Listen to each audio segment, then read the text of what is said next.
Sorry. Just check for me there. Anybody? I think there's a case of State versus King. Do you have the citation? State versus King. Have you heard of that case? Yes, I think at some point we did touch on it in the previous applications. Yeah. Do you have it, Mr. Mnisi? State versus King. Yes. Can I have a copy of? Relates to the SARS matter. Yeah, that's it. Very lengthy case. No, I just want a sentence from it so that I can quote it if necessary. Yeah, I don't know. The time I was in Pretoria, I don't think there's any judge who never dealt with that case. Took about 15 years. We will find it. Okay, fine, no problem. Are we ready?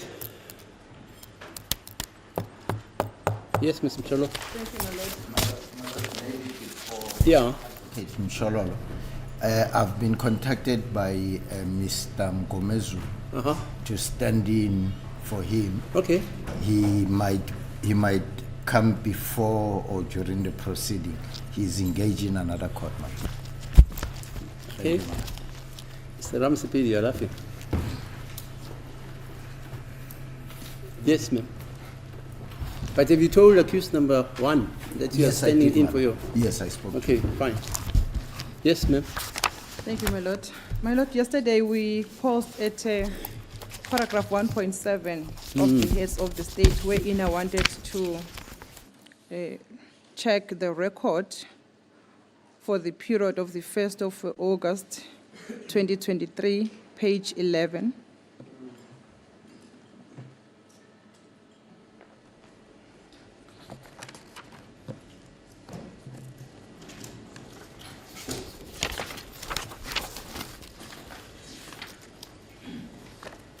My lord, I'm now in possession of the record Yes. that has been referred to in this paragraph. My lord will see that from paragraph 1.7 of the state's heads of argument, it says, in question asked in clarification by the court, his role as an analyst became clear when it remarked that because, like he says, when I understood him to say that the investigation is ongoing and giving him an analyst some of the downloads, even Section 205, and he used the information to try and identify the persons. My lord, that is the reason I had to go back to the transcript record, and I was able to find or to locate, my lord, that actually what was explained into the record under the questions by court is reflected on page 11, line number 10. This is the answer. These are the remarks by His Lordship, my lord, that are being quoted here. On line number 10, page 11, for the transcript of the 1st of August 2023. The court remarked as follows, my lord. Your colleague who was here, did she tell you about the evidence which was led by this witness in your absence? If you want to read that evidence from the record, we can give you that time. Because like he says, when I understood him to say that the investigation is ongoing and giving him as an analyst some of the downloads, even the Section 205, and he used that information to try and identify the persons who are associated with the numbers, which they found from the downloads. And the response, my lord, by Colonel Stein was that that is correct. In other words, he's correcting the submissions made by the court. The court doesn't make submissions. My lord, the clarification, because it was questions put on clarity. I see. Then he already clarified that it was a result of the downloads, my lord. My emphasis is that, my lord, there is no need to call Colonel Steyn because he had already confirmed that what he used is because he found the information from the downloads. Even the section 205, and he used that information to try and identify the persons who are associated with those numbers.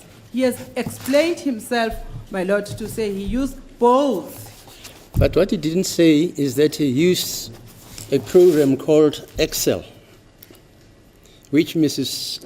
Tellingham says that's what was used in order to get those, as Mr. Minister calls them, My lord, materially incorrect numbers. incorrect numbers. Yeah. My lord, it is my respectful submission that if that is the case, Colonel Steyn at the time when he was testifying, he knew he had that information, my lord. No, he didn't say it. Even if he knew it, he didn't say it. He didn't say it, but that information, that part of portion of evidence was available to the state at that particular Okay, time. fine. That's another Well, another issue there. It's fine. Okay. When he was testifying, my lord. Okay. Yes, and he did not mention that when he was given that opportunity. Okay. And the state was also, my lord, given time to re-examine in order to clarify any other issues. And that was never done by the state to clarify that portion of evidence, my lord. Okay. And therefore, my lord, it is my submission that therefore the witness cannot be recalled to come and correct or to come and bring evidence which was available at the time when he was testifying. Thank you, my lord. Okay.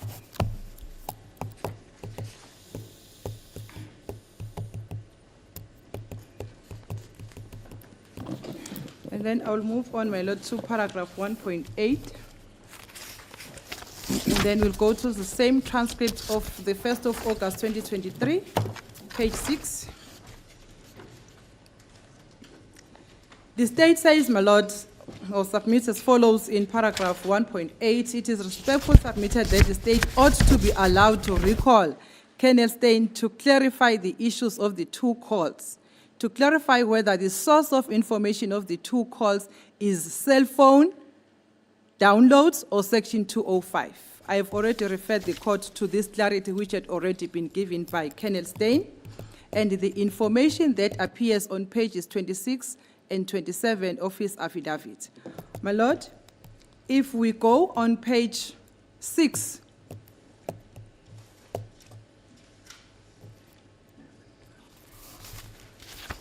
line number 16. Line number 16, my lord, under Mr. Steyn, it says, that is correct, but also I can also mention, after I've received the information from Brigadier Gininda, I throw it into the AMB notebook database, and then the linkages come with the section 205s and the cell phone downloads. Link here, you can see on one of the pages here on the screen. In other words, my lord, my submission is that what the state is asking has already been done. Steyn had already given this explanation, which is reflected on page 6 of the transcript record. That I threw it into the AMB notebook database, and then the linkages come with the section 205 and the cell phone downloads. Like here, you see on the one of the pages here on the screen, I think he was displaying it for us at that particular time. Therefore, the state cannot be given a second time now to come and repeat the same evidence which has been clarified on the record, my lord. Going further, my lord, on paragraph 1.9, in re-examination by the state, I won't read everything, my lord, but I'll just go to where I want to put emphasis and put it to the attention of the court. It's under my cross-examination. Oh, sorry, my lord, it's under the examination by the state. In re-examination by the state on the 1st of August, page 14, my lord, we are on the same transcripts, page 14 to page 15.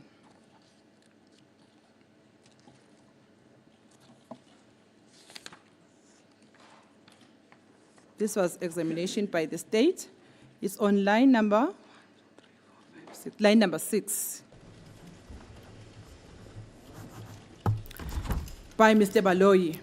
You were asked by Advocate Mshololo as to how you established that the number which ends with 202, the complete number is 0733059202, made contact with the number belonging to Ms. Kelly Kumalo. You testified that you used the information derived from the investigating team as well as your own searches.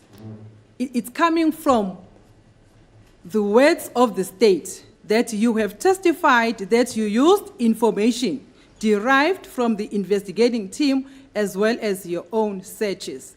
Can you just clarify the court as to what those searches entail?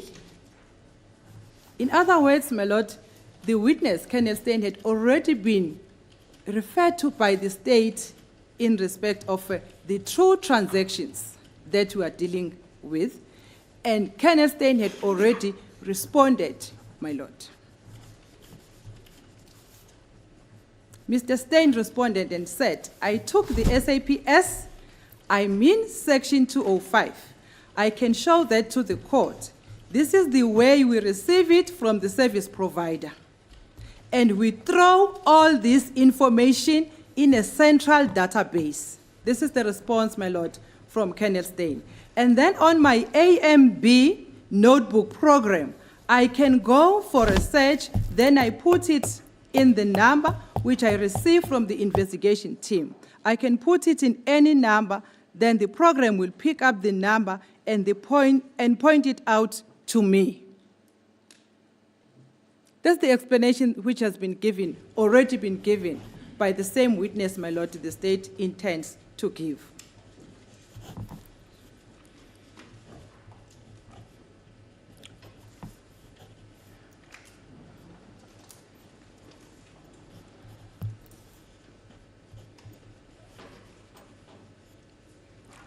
And then going down, my lord, to paragraph 1.13 of the state submissions, it also says an explanation by Lieutenant Kenneth Stein might foreclose the request of accused number 3. Oh, no, sorry, not that one, my lord. But I'm on paragraph 1.2.12. This is not about the evidence being favorable to the state or the evidence or the defense, but about the truth being determined in order for the court to arrive at a just decision on the case. The evidence is on record. It's clear, my lord, the explanation on the nature of the two transactions in dispute before this court, in which the state seeks clarity, has already been given in many respects, my lord, but I decided to quote this few and to refer this court to this few that has already been explained by Kenneth Stein. So what more does the state want Kenneth Stein to come and say? Because he has already clarified, especially on page 14, the paragraph I've just read, as to how he analyzed. He said, I took the SAPS, I mean section 205, I can show that court. This is the way we receive it from the service provider. She's saying that I took section 205, which I received from the service provider, and threw all information in a central database. My lord, I cannot repeat it again because it's on record. It's evidence that is on record, my lord. Moving further down, my lord, on paragraph 1.15, recording of a witness is a rule of practice to ensure that justice is done. It is neither the re-examination of a witness as provided for by Section 166 of Criminal Procedure Act 51. It is more based on Section 173 of the Constitution, the recalling, my lord.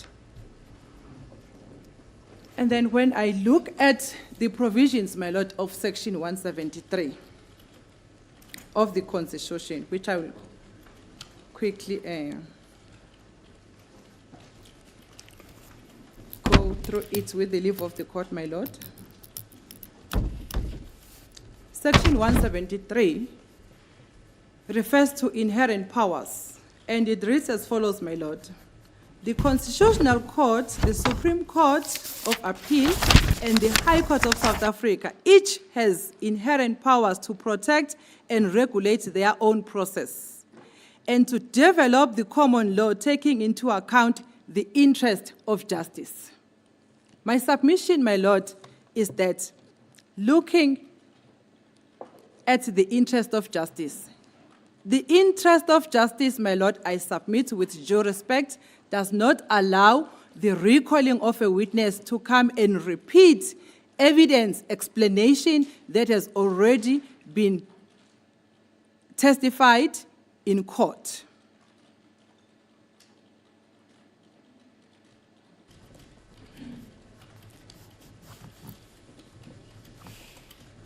Because that will amount to an unfair trial on the part of the defense case. The next page, my Lord, after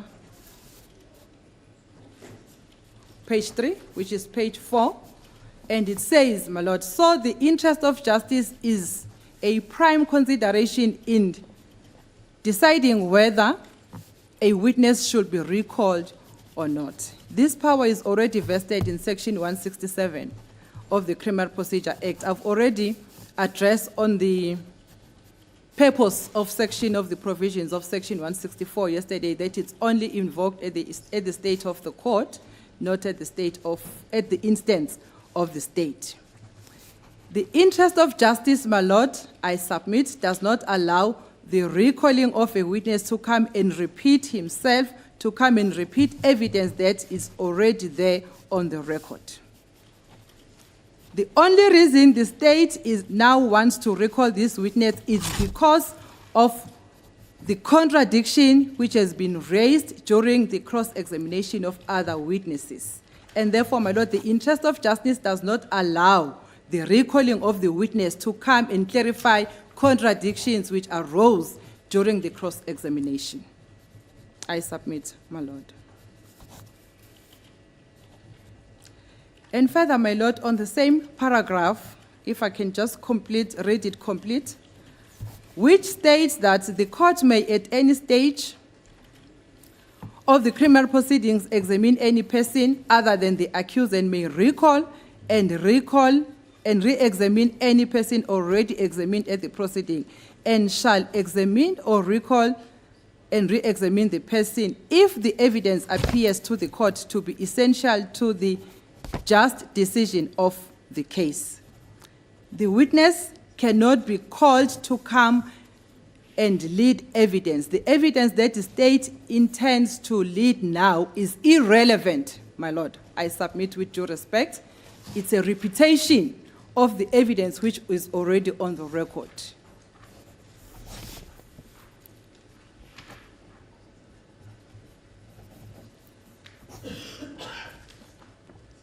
And then further to that, my Lord,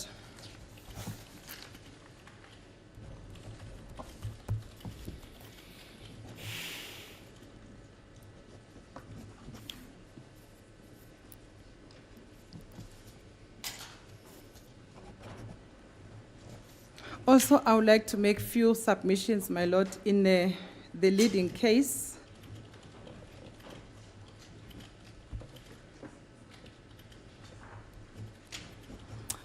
Of R versus Hepworth, my Lord, 1928 AD 265 at 277, on the issue of the interest of justice.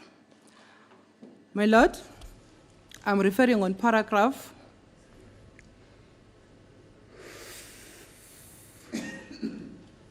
at 277. That's why I'm saying it's a leading case. It's a well-known case in this court, my Lord. But it is all more important in view of the exhortation of fairness. I quote, my Lord, what has been referred to by Lewis J.A. in this case, when he says, a criminal trial is not a game where one side is entitled to claim the benefits of any commission or mistake made by the other side. And a judge's position in a criminal trial is not merely that of an umpire to see that the rules of the games are observed by both sides. A judge is an administrator of justice. He is not merely a figurehead. He has only to direct and control the proceedings according to recognized rules of procedure, but to see that justice is done. That's where my emphasis is, my Lord, that I want to submit before this court. That, my Lord, justice will be done if the state is allowed to recall a witness in order to rectify the contradiction which has been created during cross-examination. It further says, my Lord, the judge's remarks not only apply in consideration of this section, but are particularly opposite to it. How the dual role of a person who decides and at the same time administrators of justice is fulfilled calls for sound judicial discernment. On one hand, the court searches for the facts, but on the other hand, a perceptibly even-handed trial is the goal. How far a court will go to repair the carelessness of a party in a matter of sound common sense in each case. Close quote, my Lord. My Lord, my submission is that what the state is intending to do here, as I have raised yesterday, my Lord, to say initially the state indicated that Steyn was no longer available. The state wants to close the gap. The state wants to close the lacuna on the evidence of cell phone records which has been presented before this court. My Lord, an injustice has already occurred wherein Lieutenant Colonel Gous was called to bring new evidence when the trial had already started.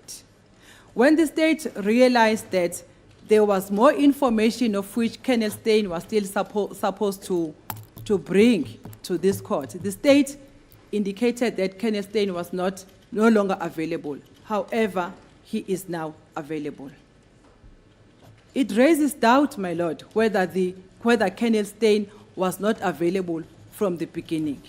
And now, my Lord, the same Colonel Steyn is called to come and repeat what I have submitted before this court. The explanation, the clarity the state that is seeking has already been given, my Lord.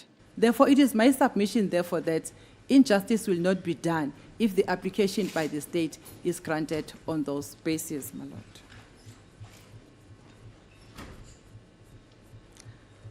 My Lord, also, I would like to refer this court to the transcript of the 17 April, of the proceedings for 17 April 2024.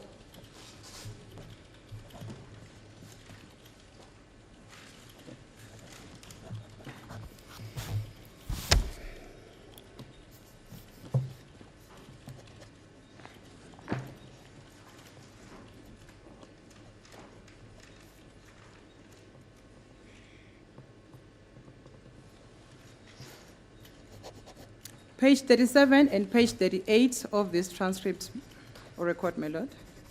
Line number 18 to 25 on page 37.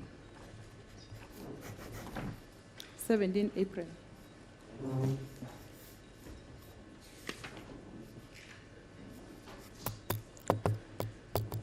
The state here, my Lord, was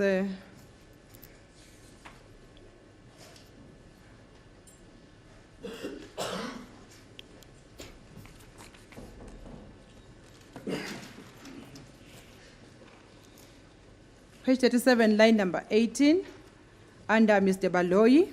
I just want to refer you to the evidence of Colonel Steyn as appears on page 75 of the proceedings of 27 July 2023.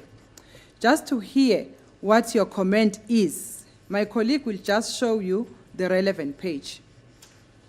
It will be page 75, line 6.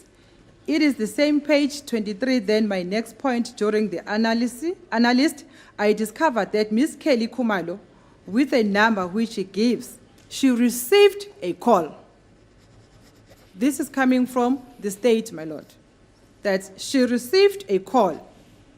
And this is the clear evidence that Ms. Kelly Kumalo received a call from Ntulinkani with the number 073-305-902. And he goes on to say it belongs to Fisoguhle. What is your comment regarding that number? So, my lord, in other words, the state has already placed this evidence. The state has already placed the nature of the calls. The state has already placed the nature of the transactions that took place between these two numbers, as it is being alleged by the state, my lord. And the response by Lieutenant Colonel Khosi says, thank you, my lord. The number is found under XDS, so some or other time accused 5 must have given the number out as reference on the credit. In other words, that's the response when the state invited the witness, Lieutenant Colonel Khosi, to comment on this call, on the nature of this call. And further, my lord, the submissions that were made by the state on the same page 38 under Mr. Baloyi, then he continues on page 76, proceedings of 27 July.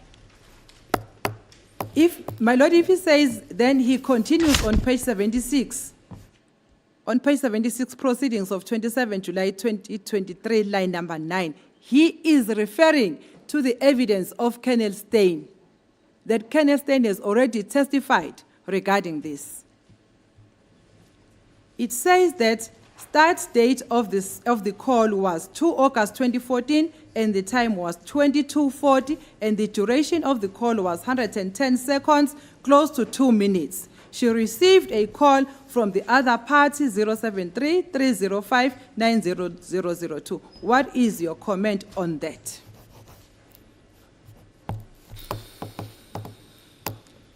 Lieutenant Colonel Steyn was referred to the evidence of Colonel Steyn regarding the same issue that the state is seeking to recall the witness to give clarity on. Going down, my lord, to line number 19 on the same page, also under Mr. Baloyi's. Then Colonel Steyn continues on page 77. So it means Colonel Steyn has testified on page 77, proceedings of 27 July, line number 8. From line 8, it says, in other words, she received a call, and the call was on 15 October, which is the second transaction, my lord, 15 October 2014 and 17:33:57. The time of the duration of the call was 98 seconds, a minute and a half more or less than the other party. It is 073-305-9202, which belongs to accused number 5. He says the tower reception area was 2G Ivory Farm, somewhere in Limpopo. What is your comment? The clarity has been sought regarding the evidence of Colonel Steyn, and the state has already placed on record the nature of these two transactions when that clarity was sought. And then further down, my lord, on page 39, line number 11, also under Mr. Baloyi, just finally he repeats the evidence on page 82 on the same, during the same time sitting on 27 July. In other words, he's referring to Steyn that he repeats the same information. From line 24, Mr. Steyn, page 82, July 2024, the second sentence from the bottom. Okay, thank you, my lord. The next entry is at 17:33:57. Received a call. It's clear. The answer is clear, my lord. He received a call from number 073-305-9202. Is the number of the suspect 5. And while he was still in the tower reception area, Ivory Park. What is your comment to that? So, my lord, I can read into the record the reference which has already been made, the evidence which has already been placed before this court regarding the circumstances under which these two calls were made. And therefore, I submit, my lord, that it is not in the interest of justice that the recalling of Colonel Steyn is granted, and it will amount to it will cause a prejudice to the side of the defense, and it will amount to an unfair trial on the side of the defense, especially of accused number 5. Those are my submissions, my lord, as the court pleases. Okay, thank you. Can you summarize for the accused the arguments by their counsels, Mr. Nisi, Malo, and Ms. Mshololo?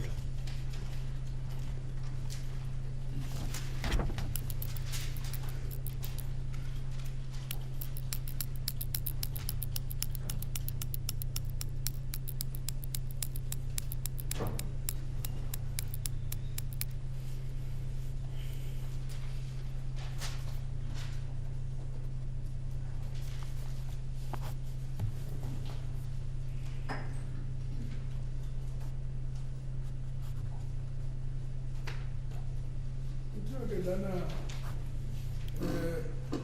okwabekwa abameli benu kuthiwa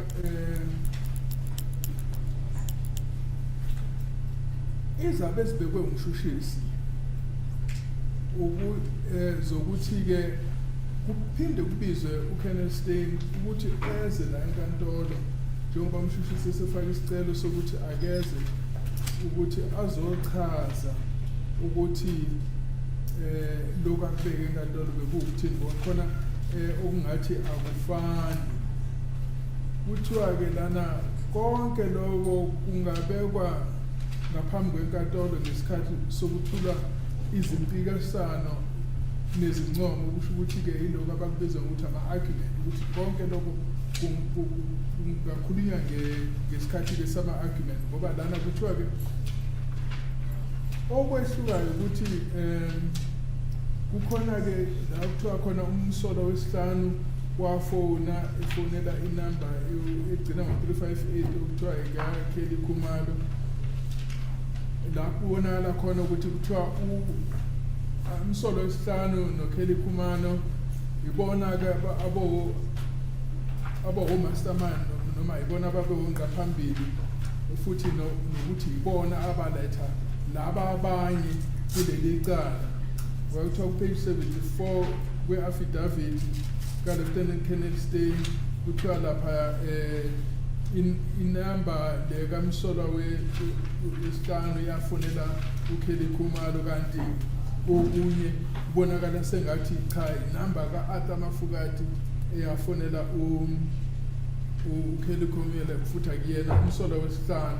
Manje-ke ngalokho-ke ukuthi akunasidingo sokuthi kuphindwe kubizwe uKenneth Steyn ukuthi azochaza ukuthi ngaphansi section 205 akatholanga ngokusemthethweni, futhi-ke uBrigadier Ginenda usafanele azochaza ukuthi kwenzeke kanjani ukuthi kube nezinto ezivela la enkantolo kuwukuthi azichazeki kahle ukuthi zihlangana kanjani. Ngizongena futhi lana kuloko kubekwe Mshololo ukuthi uthe lapha umshushisi uveze ukuthi ngaphansi ka-section 167 kuyabonakala ukuthi ufakazi usengabuyiswa futhi azolekelela inkantolo kokunye, mhlambe nokuthi ijaji lingakwazi nalo ukuthi libize uKenneth Steyn. Kuthiwa-ke lokho bekuzolunga ukuba umshushisi wayengezanga ukuthi abize lofaka, ukuthi umshushisi esembizile ufakazi aphinde futhi azomletha futhi. Manje la kuthiwa uKenneth Steyn kuthiwa-ke uKenneth Steyn lana uqala nje kwathiwa uKenneth Steyn akatholakali yikho-ke kwenza ukuthi manje kuze kubizwe uhost ukuthi eze kuzoba uyena oqhubekayo, kodwa-ke manje sekuthiwa uStein usiyatholakala manje. Kuthiwa amalungelo ngaphansi komthethosisekelo athi uma kunobufakazi obusha, ufakazi ubizelwe ukuzolu uma akunabufakazi obusha, ufakazi lona obizwayo manje ubizelwe ukuzolungisa amaphutha akhe. Iphutha leli elokwehlukana kubufakazi bukaStein nokuba kwalethwa umama uVictilingam. Lapho-ke umsolo wesihlanu kuthiwa washaya ucingo eshayela uKelly Khumalo, kodwa-ke umama uVictilingam yena mechazela uthi cha, akukho lokho, kubonakali kuyinto ekhona la kuma-record ukuthi kwake kwenzeka, okusho ukuthi akudingeki ukuthi ubize ubaba uStein ukuthi azophinda ubufakazi bakhe ngoba besekhulumile. Kuthiwa la uStein akazange asho ukuthi wasebenzisa i-Excel, okuchaza ukuthi manje uma engakushongo lokho usengabuyisa ukuthi azochaza ngoba le ndaba le ye-Excel akazange ayibeke phambi kwenkantolo. Bese kuthi mase phendula kuthiwa no, wayenalo ithuba lokuthi angakuveza lokho, kodwa-ke umshushisi akazange azame ukuthi amsize ukuthi akwazi ukuchaza kabanzi ukuthi kuzwakale lokho.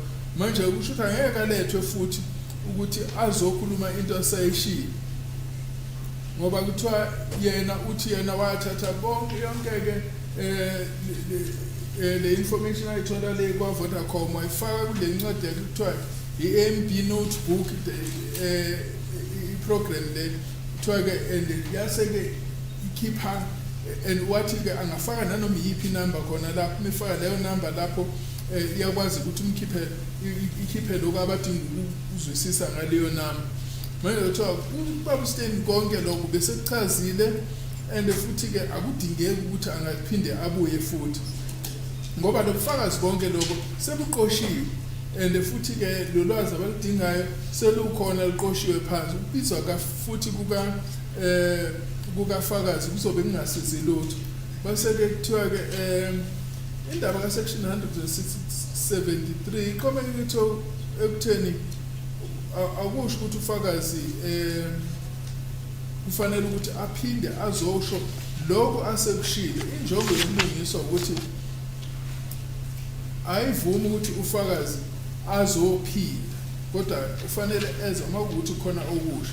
Inhloso yobulungiswa, inhloso-ke kamshushisi kuthiwa ukuthi kubizwe lo fakazi lo ukuthi azothi abheke lamaphutha lawa ayenziwe lapha, kuzama ukulungiswa lamaphutha ngoba kuyabonakala ukuthi khona iphutha elikhona. Bese kubhekwa icala le-R versus Hepworth lika-1929 lapho ekhuluma khona ngenjongo yobulungisa enkantolo, chaziwe kabanzi-ke lokho.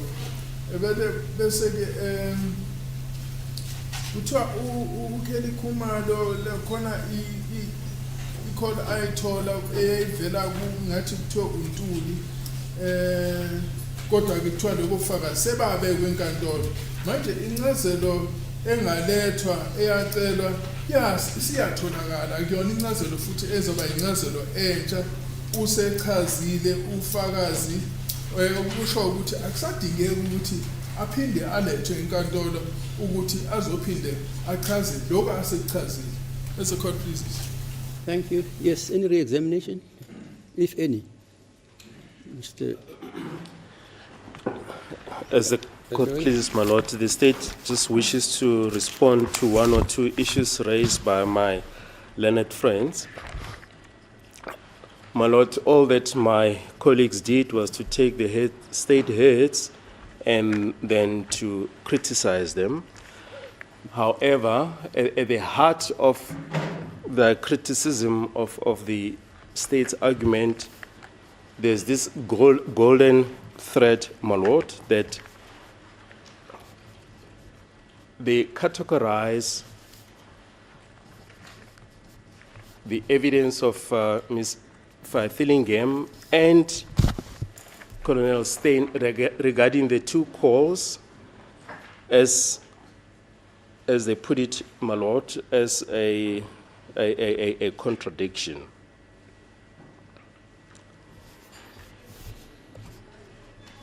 We submit, my lord, that this demonstrates a fundamental misunderstanding, as we printed out in our heads, of the nature of and we say this with the greatest of respect, this demonstrates the fundamental misunderstanding of the evidence of Ms. Fathillingham and Colonel Steyn. We submit, my lord, with the greatest of respect, that there's obfuscation of the role of Ms. Fathillingham as a forensic officer of a service provider of call data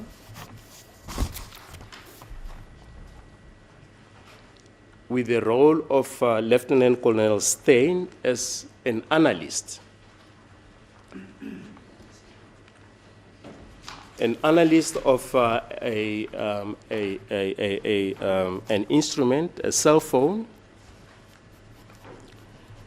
and accessing the downloads on the phone to which the service provider doesn't have access to these downloads. It's only Colonel Steyn as an analyst who's got access to these downloads and who can testify about it. Now, my lord, to then categorize the evidence of the two witnesses as a contradiction on this point, as we've argued, my lord, demonstrate a fundamental misunderstanding of their evidence, and Colonel Steyn is available, my lord, to clear up this misconception, to clear up this misunderstanding. And as we've submitted yesterday, my lord, it's in the interest of justice that he should be recalled to come and clarify this aspect so that we are all on the same page. And my lord, it is this fundamental misconception that has led to him being accused of fraud, of uttering,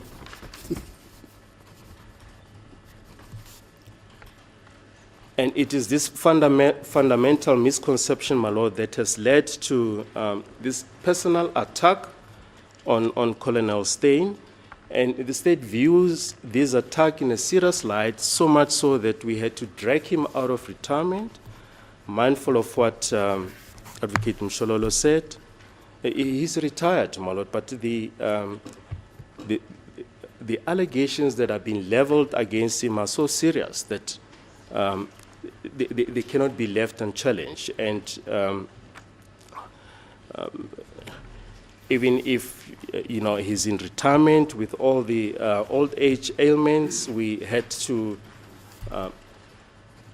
drag him out of retirement, my lord, to come and clarify these issues, because it's in the interest of justice, my lord, that they be clarified.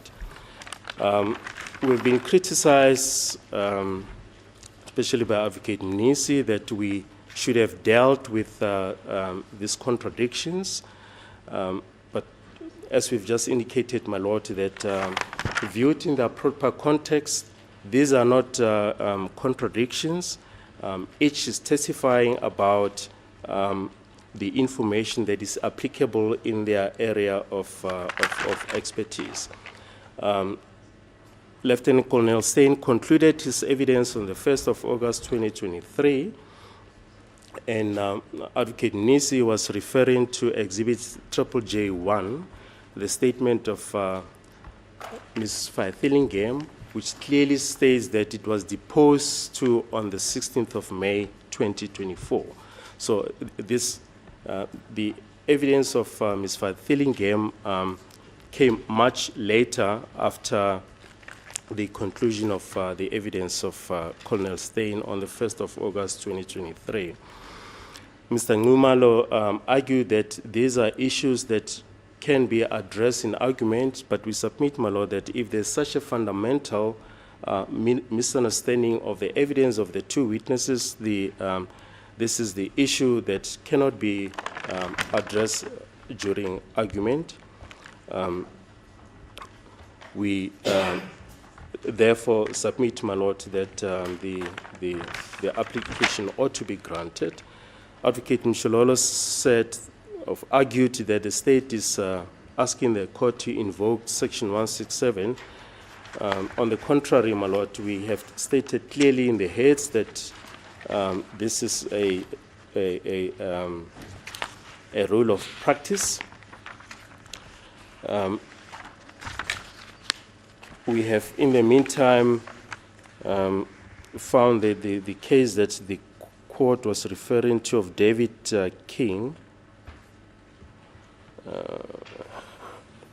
case number 86/09, and judgment was delivered on the 8th of March 2010 by the Supreme Court of Appeal.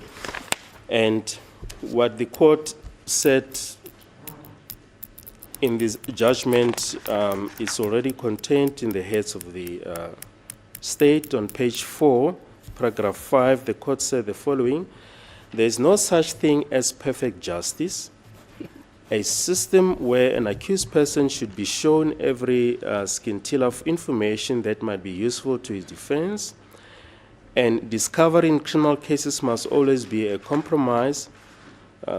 And this is the portion that we quoted in our heads. Fairness is not a one-way street, conferring an unlimited right on an accused to demand the most favorable possible treatment, but also requires fairness to the public as represented by the state.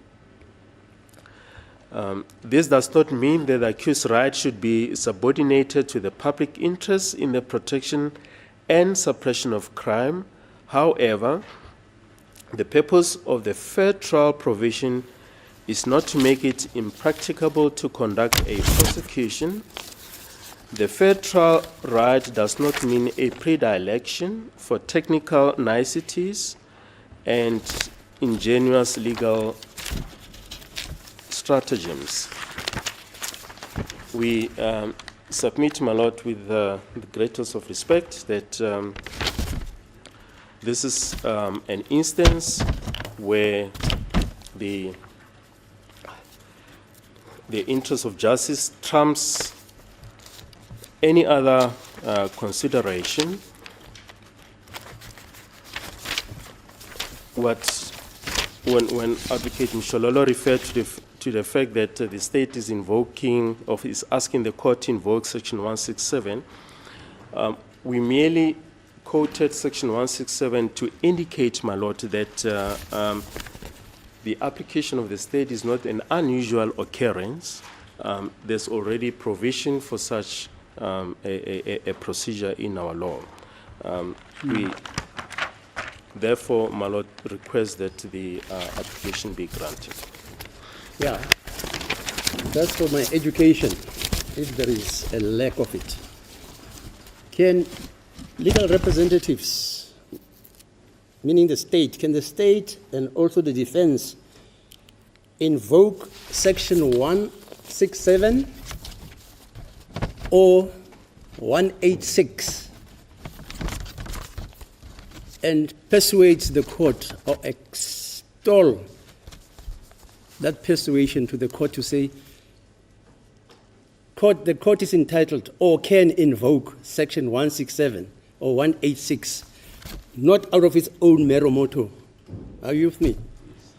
Yes, indeed, my lord. Is it legal? Let's hear Mr. Ngomezulu first, or Mr. Myeki first. Yes. Yes. Can litigants, represented litigants by the state and by the prosecutor and by the defense, implore a court to exercise its own? I hear the court. Oh, you have heard it? I hear the Thank you. My lord, in all the cases, Yeah. that we researched yesterday after this application was made.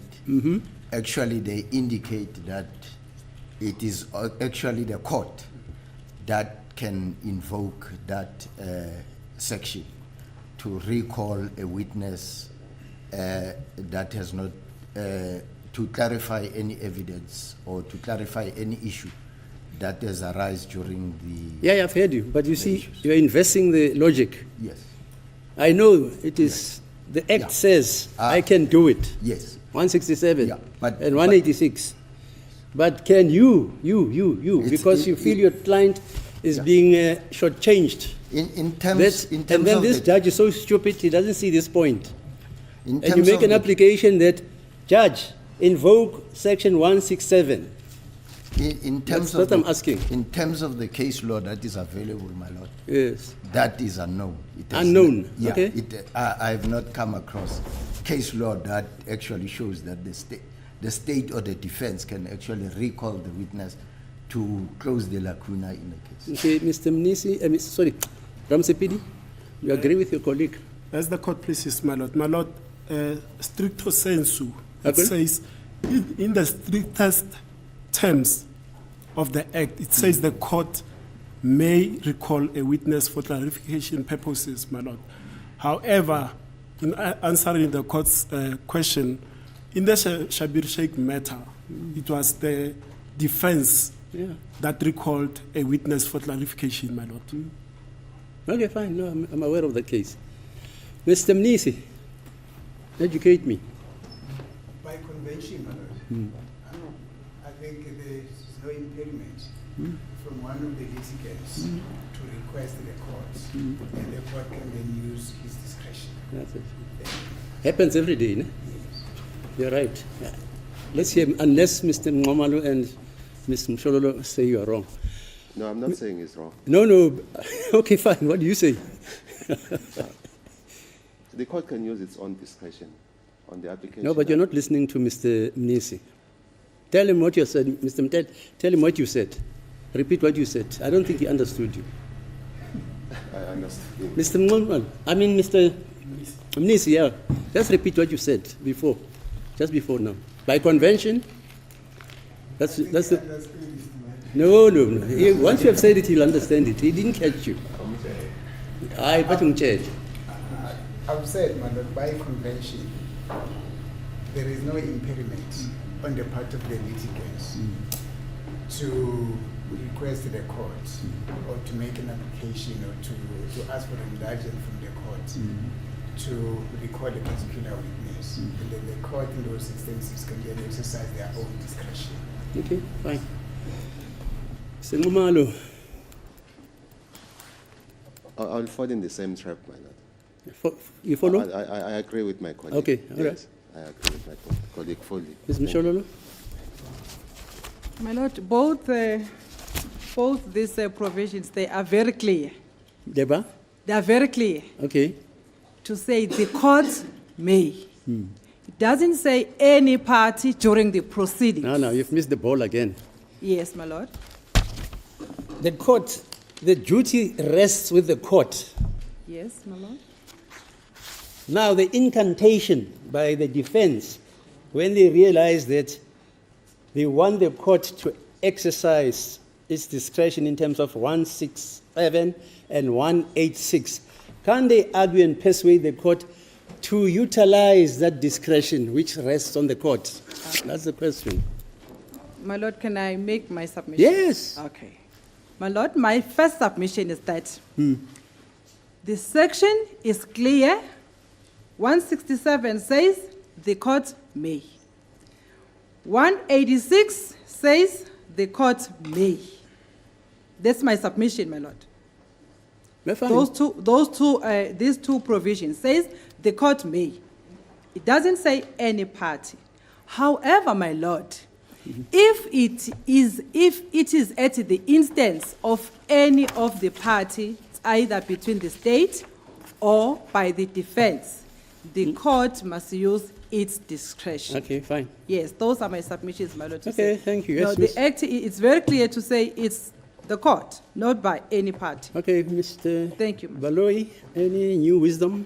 As a court, please, I go along with the submissions of all counsel. I think we are all at idiom that any party can request the court to invoke these provisions. Okay, what's the time now?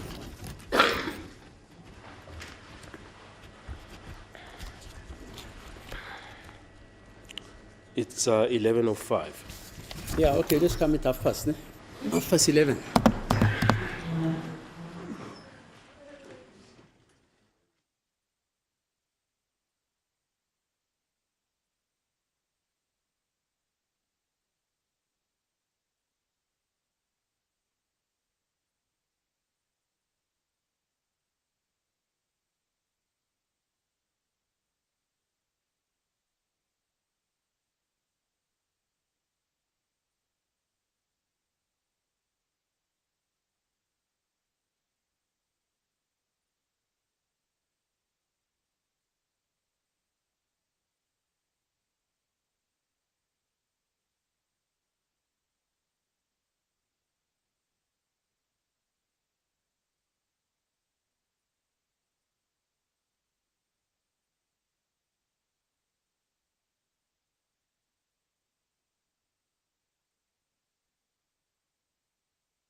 Councils for number 3, 4, and 5.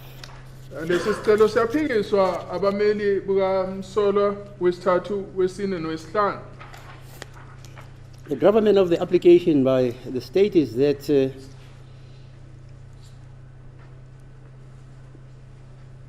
they want to recall Lieutenant Colonel Steyn, the reason being for him to clarify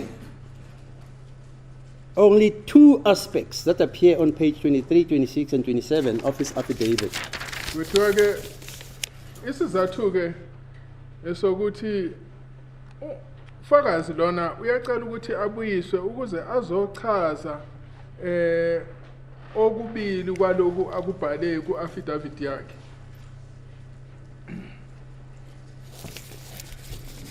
In support of this application, the state alleges that Exhibit O, Exhibit O, 1 in brackets, Ms.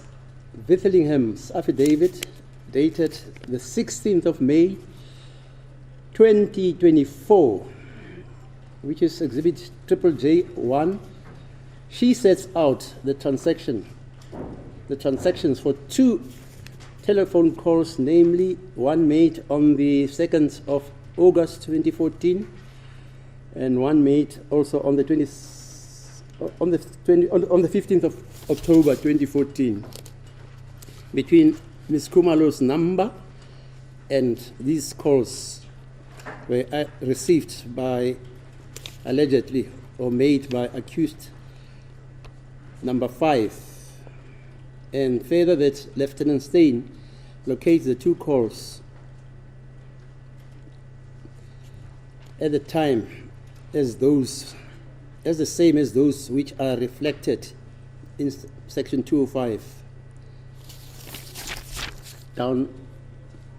downloads of the cell phone numbers. Kuthiwa lapha ku esikhombisweni o kuthiwa umama uVithelingam uthi kukhona ke izingcingo ezimbili, olunye lamhla 2 ku-August 2014 olunye nomhla 15 ku-October 2014 ezenziwa ke umsolosihlanu eshayela uKelly Khumalo, kodwa ke uColonel Steyn ubeka lezi ngcingo kungelezi ke ezavezwa ngaphansi kulombiko ophume ngesicelo sika section 205 sicela amafoni. It is pertinent to mention that Lieutenant Colonel Steyn testified, I think in August last year, and that Ms. Pinky Battlingham testified in July this year. Ukufanele kuphinde kukhunjulwe ukuthi uBaba Steyn balethe ubufakazi bakhe ngo-August kulonyaka odlule. Ms. Pinky Tillingham yena ulethe ubufakazi bakhe ngoJuly wanonyaka. The state differentiates between the duties and titles as to what Ms. Pinky Vallingham's capacity is, and they refer to her as a supervisor in the Forensic Liaison Service section of Vodacom, whilst Steyn is apparently referred to as an analyst of cell phone information. Kuthiwa ke umshushisi yena ubona kukhona umehluko phakathi kwemisebenzi owenziwa umama uVithelingam lo kuthiwa ke yena usupervisor we-Forensic Liaison section yase Vodacom, kodwa ke uSteyn yena umsebenzi wakhe ukuhlaziya amafoni. Mr. Baloyi, on behalf of the state, argues that this distinction is very vital because it is the one that allegedly brings about a dichotomy regarding its scope as practiced by either Ms. Pinky Wallingham and Lieutenant Stein, and says this very difference in the description of the expertise exercised by these two different witnesses has given rise to confusion, which the state says entails matters which are not clarified, and which the state further says when it argues that the defense says there is a contradiction relating to the two aspects of these two telephone calls. Kuthiwa ke lana ke umshushisi yena uthi ke lokhu kwehlukana endleleni ekusebenza ngayo Mamvithilingam noBaba Stein ikona kwenza ukuthi kuvele kube kungathi khona ukwehlukana ngenxa yokuthi lokho kulethwa indlela abasebenza ngayo ngokuthi umehluko lona wenza ukuthi ke kufanele ukuthi kube nokuchazwa kahle ukuthi yini indaba kube nalomehluko ngaka. Further, the state argues that the crux of the matter also revolves around these two calls as reflected, one, in the PDF disk proffered to the state by Vodacom, and also what is referred to as the Excel spreadsheet, which encapsulated two different numbers, which are allegedly also supposed to have been sent or having been transacted between Kelly Khumalo and accused number 5. These numbers, as correctly stated by Mr. Nisi, they are dissimilar and they are materially different, or he says there are material differences. And also he goes further and says that difference, in his view, it was intended to pervert the course of justice. I'll leave it at that. Kuthiwa ke into ke ebhekiwe lana ukuthi ke kukhona ke izingcingo ezabonakala lapha ku PDF evela kwa Vodacom naloko kubhawe kuloko kubizwa ngokuthi iExcel. Lapho ke izinamba ezimbili kuthiwa za kufonelana phakathi kwaKelly Khumalo nomsolo wesihlanu kugcine kwenza ukuthi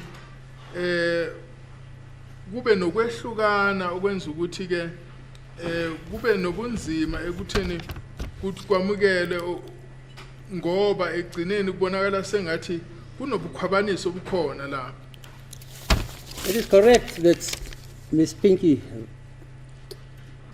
Wallingham was not able to explain the origin of the two numbers of the two transactions allegedly transacted by Ms. Kelly Khumalo and accused number 5.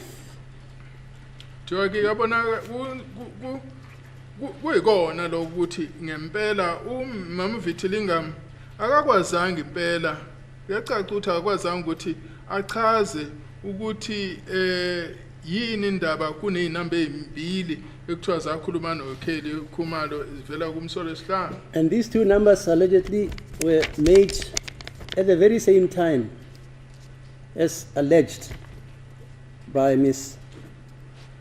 Pinky Wallingham in the PDF disk supplied by Vodacom to the state or the police. Lezi number ke za kwaba ingcingo ezenzeka ngesikhathi esodwa njengoba kusho uMamvithilingam njengoba kubonakala kule PDF eyathunyelwa emaphoyiseni.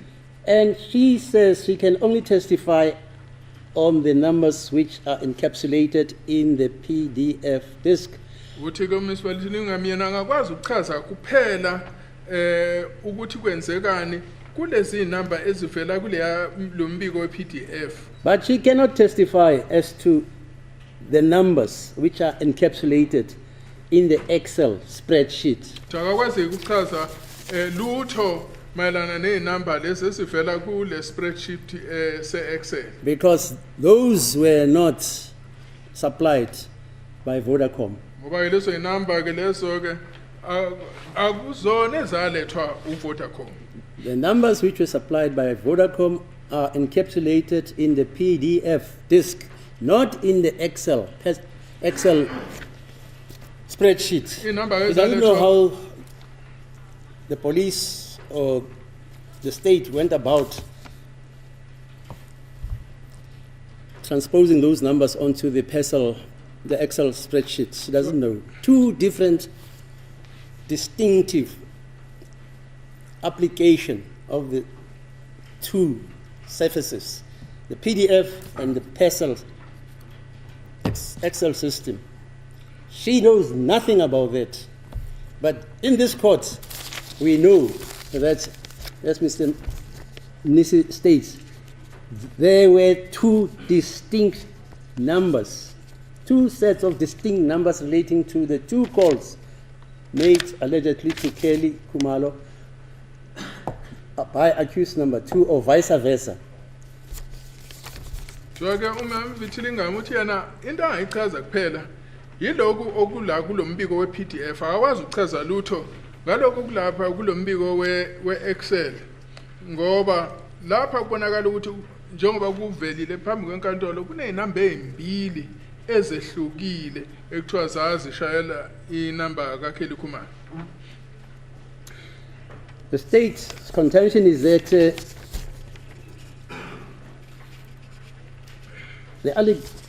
not the allegation, the statement made by Advocate Nisi to the effect that there was fraud, there was uttering, defeating the ends of justice, or plain language, criminal activity intended to mislead this court and intended to pervert the course of justice, and consequently that charges would be laid or a complaint would be laid against even Pinky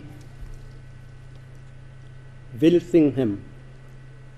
And consequently the state is of the view that these are very serious allegations which must be investigated. The allegations ought to be put to Colonel Lieutenant Steyn, and that he must be given the opportunity to comment, because Pinky Willingham is being vilified on her own mouth. She's being vilified for an action or conduct which she never participated in. And I have said that amounts to reputational damage, because she's an expert witness.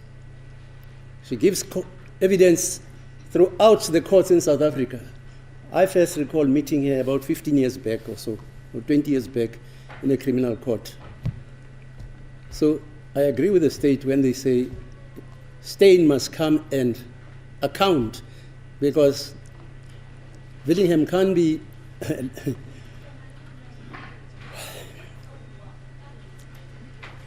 Kuthiwa lana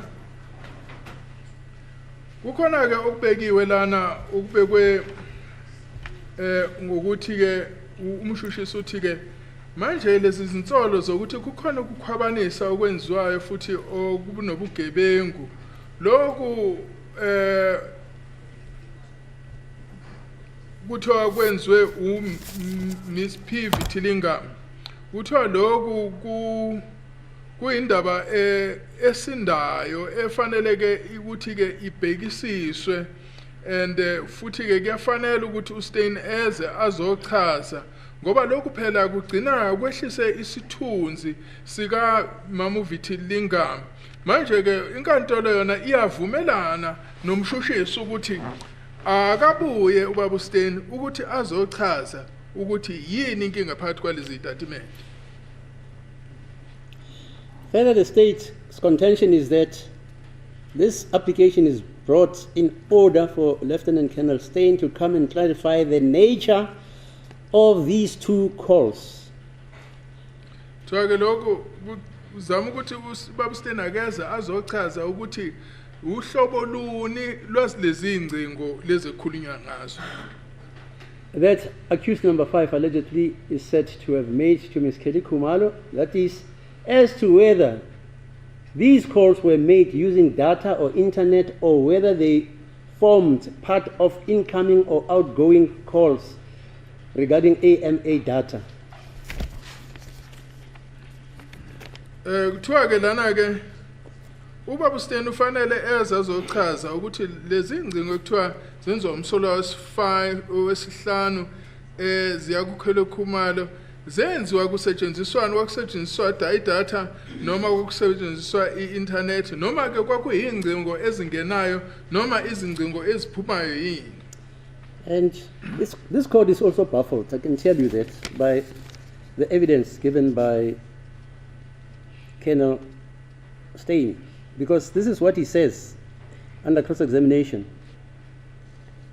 Tuwane nkantolo nayo ididekile ngalokho kubekiwe la phambi kwale nkantolo nalezi ngcingo. By Ms. Mshololo. Njengalokho kulethwe umama Mshololo. On the question as to how did he establish that the various numbers that he mentioned in his affidavit are being associated with accused number 5. And this is what he said. That is correct, but also, I can also mention, after I received the information from Brigadier Ginanda, I throw it into the I throw it into the AMB notebook database, and then the linkages come with the section 205s and the cell phone downloads. That's how he explains it. To me, it's baffling.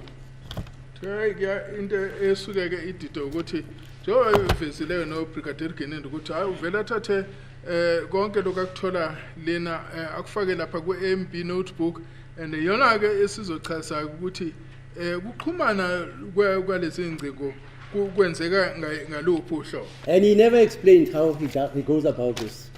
Futhi achazanga ukuthi lokhu ukwenza kanjani. It's like asking a Michelin chef in France, Paris, how does he prepare duck? And then he says, I throw it. I received the information from Brigadier Ginanda. I threw it into the AMB notebook database, and then the linkages come with the section 205s and the cell phones downwards. That is explanation. I don't understand that people will cook. I don't. Hayi njenga lendlela okuchazwa ngayo kufana nokuyobuza umpheki wase Paris okuthiwa ilolu hlobo lweMichelin ukusho ukuthi uchwepheshe omkhulu okupheka ukuthi umepheka ukupheka kanjani wawume echazeni ukuthi uvele ngithatha konke lo ngifaka emshinini lo we-AMB ebese ke ngithola imiphumela engiyidingayo. So all the state says wants to happen is that Lieutenant Steyn must come and clarify the issue of the two calls, not to give new evidence. That's how I understand the application. And not to correct his evidence, to clarify his evidence. That's how the application is couched. Manje ukuba umshushisi ukuthi into ecelwayo nje ukuthi uLieutenant Steyn akeze azoletha incazelo hayi ukuzoletha ufakazi obusha futhi kungekona ke ukuthi azolungisa amaphutha ukuzochaza nje kuphela. So the state says it is essential to recall Lieutenant Steyn in order to clarify this aspect so that the truth can be determined in order for the court to arrive at a just decision of the case. Ke yikho ukufanele uLieutenant Steyn ezazoletha incazelo ukuze ke iqiniso lizovela ukuze inkantolo izokwazi ukuthi ithathe isinqumo esinobulungiswa.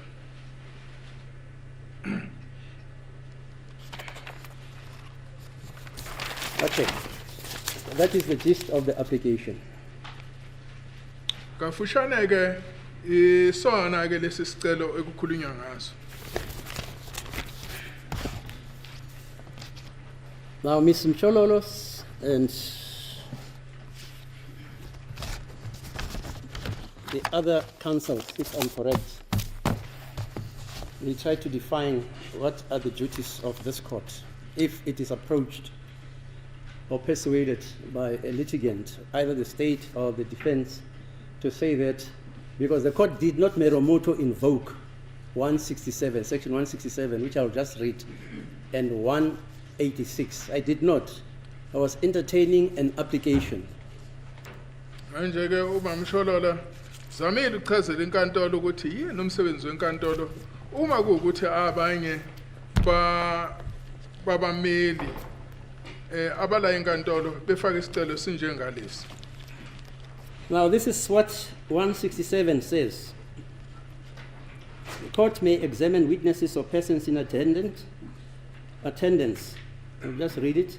The court may, at any stage of criminal proceedings, at any stage, meaning even at this stage, even though I never invoked it.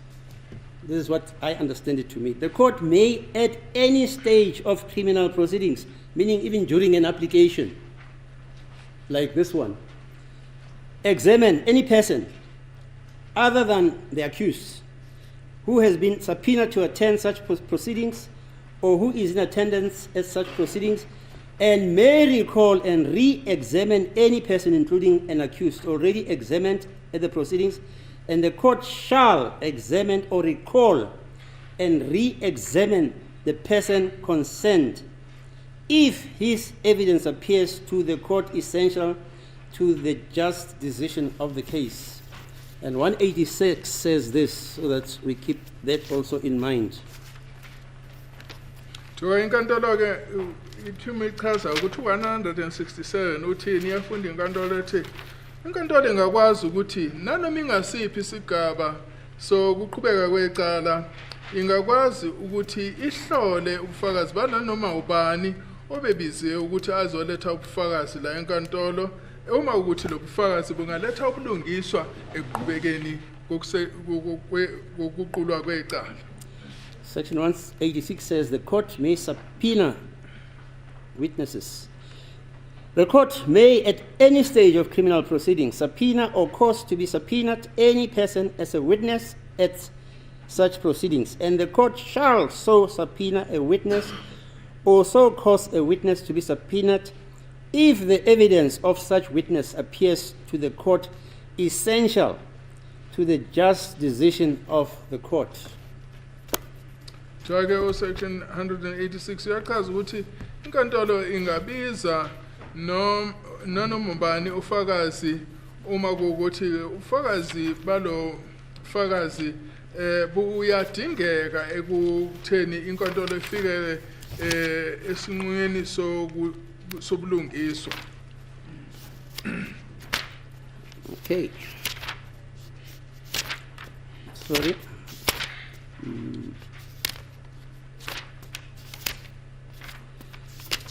Mr. Baloyi calls this application of his a rule of practice. Babaloyi uthi ke lesicelo sakhe ke umthetho ohambelana nokuqhubeka kwendlela okwenziwa ngayo enkantolo. Because according to him, it's not encapsulated as an application brought in terms of section 167 or 186. Ngoba indlela achaza ngayo akusona isicelo esifakwa ngaphansi kwesigaba 167 noma isigaba 186.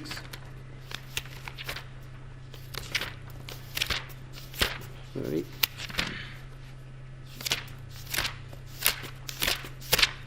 Sorry, so much stuff here. I quote Dutoit and Jacher in their famous commentary on the Criminal Procedure Act. At page 2-95, under section dealing with section 166, this is what the learned authors say. Recall for cross-examination. The right of the defense to recall a state witness for further cross-examination as part of a right to a fair trial was considered in S versus Rautenberg, 2014, 1 SACR, Johannesburg High Court, where the counsel wished to recall a witness because he had forgotten or had failed to put to a witness crucial aspects of an accused version for comment. This application was vigorously opposed by the state because, according to the state, the counsel's explanation for not having put these crucial aspects to the state witnesses regarding the accused version, the state held that they were not entirely satisfactory. But despite this, the court allowed the witness to be recalled. Bear in mind that I said cross-examination. But what Mr. Baloyi wants to do is to recall a witness for clarification. And how do you clarify? It has to be an evidential phenomenon. It's got to talk about how he clarifies it. And a witness can either be called to testify, and then after he has testified, he is cross-examined, and after he's cross-examined, he can be re-examined. So logic tells you that this case of S versus Rautenberg, 2014, is applicable here. 1 SACR GSK. It is by my brother and I dare say friend, Judge Bashir Vali. He was handling this case which regarded an accused who was charged with the murder of about 2 or 3 persons. He convicted this guy, and this matter was taken on appeal in Joburg, and I had the privilege of leading the bench, 3 bench. We upheld him, and they took us to the SCA, and the SCA upheld us. But this is what the learned judge has to say regarding cross-examination and examination and the recalling of witnesses. He says, recalling of a witness for cross-examination by accused counsel, who, in explaining that he was doing so as a result of the failure to put crucial aspects of an accused version to a witness. And he said, the learned judge, the right to a fair trial determined and demanded the recall of a witness despite the unsatisfactory explanation given by his counsel. And he says, this is so because the right to a fair trial is absolute and indivisible.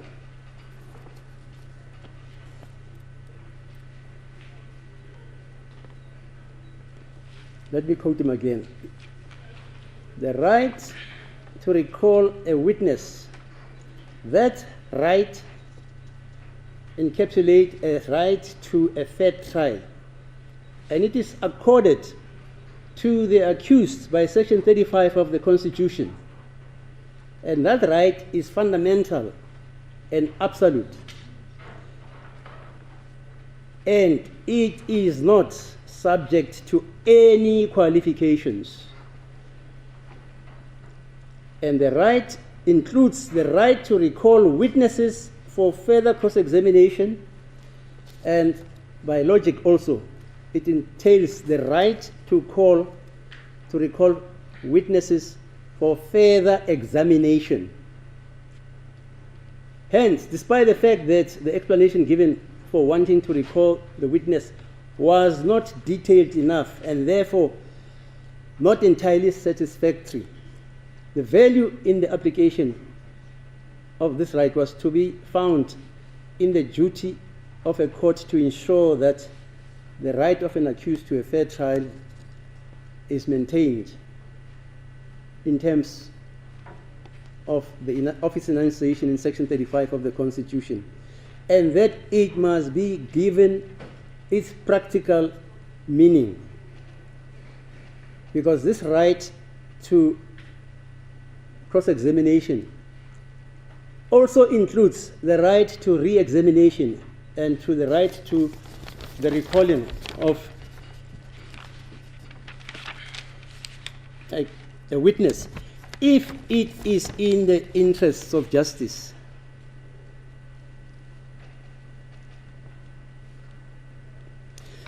And also this right to a fair trial includes a right to clarification.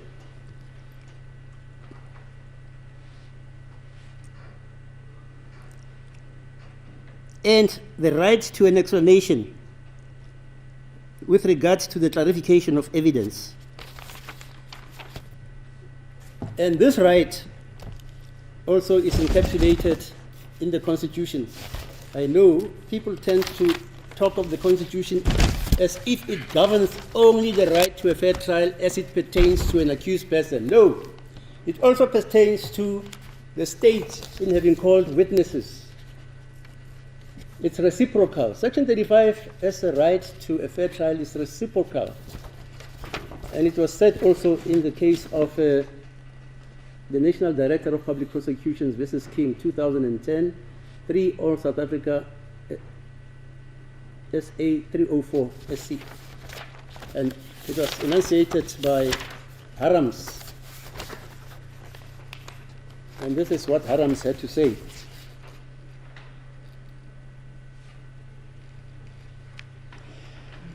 It says the question, this is on paragraph 41.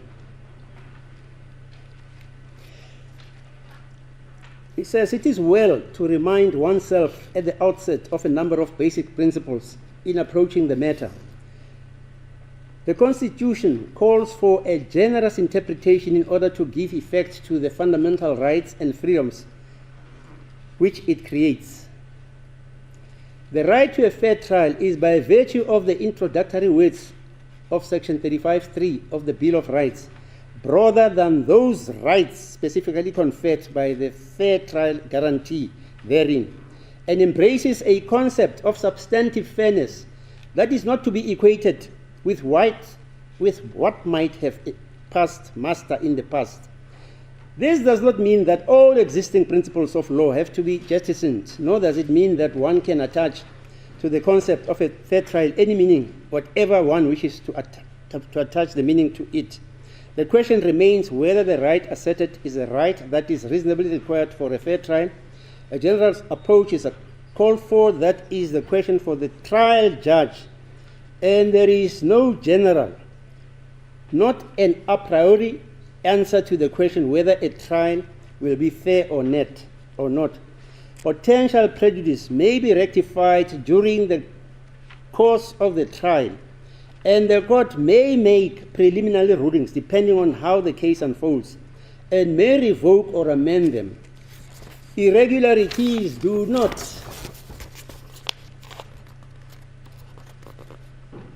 therefore dictate that there is such a thing as perfect justice, which is a system where an accused person should be shown every scintilla of information that might be useful to his defense, and discovery in a criminal case must always be compromised. Fairness is not a one-way street conferring an unlimited right to an accused to demand the most favorable possible treatment, but fairness also requires that the public should also be represented and be treated with fairness. It is represented by the state, obviously. This does not mean that the accused's rights should be subordinated to the public's interest in the protection and suppression of crime. However, the purpose of a fair trial provision is not to make it impractical to conduct a prosecution. The fair trial right does not mean a predilection for technical niceties and ingenious legal stratagems. Because after all, this is a court of law where justice must be seen to be done.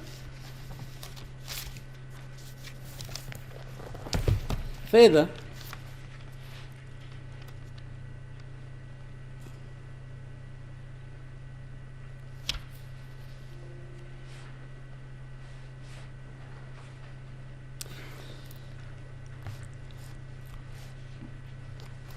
the learned authors also, Du Toit and De Jager, say that the court has a duty to exercise the power to recall a witness where it is necessary to attempt to discover the truth in order that substantial justice is done between the parties. And they quote here the case of S. van der Berg, 1996, 1 SACR 19 is a Namibian case, and S versus Masowa, 2016, 2 SACR 22, Johannesburg High Court. It's a judgment written by Spelch, who still practices in this court.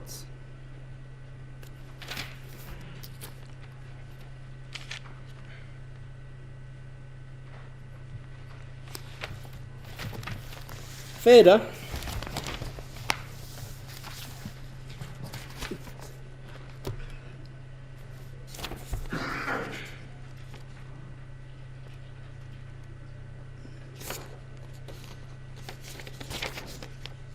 sorry.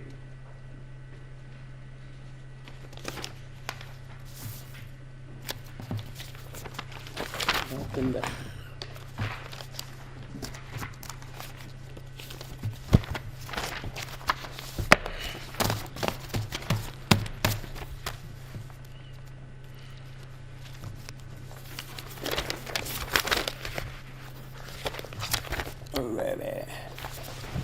I further refer to the case of S versus Gerbers, 1997, 2 SACR 601 SCA. It's a judgment written by Marais, J.A., who's famous for writing the judgment of State versus Malchus. This is what he has to say about the invocation of 166 and 186 of the Criminal Procedure Act when a matter comes before a particular court like today. And he says, by court, in terms of section 167 and 186 of the Criminal Procedure Act of 77, the principles governing the exercise of such power, a trial judge is not a mere umpire, but is bound to see that justice is done. Whether the exercise of a discretionary power favors the state or the accused, the Court of Appeal does not readily interfere with the exercise of a trial judge's discretionary power. However, a trial judge has to bear in mind that bona fide efforts to do justice might be misconstrued as undue partisanship, and must ever, that is, the judge must ever try to find the right balance between undue judicial passivism and undue judicial intervention.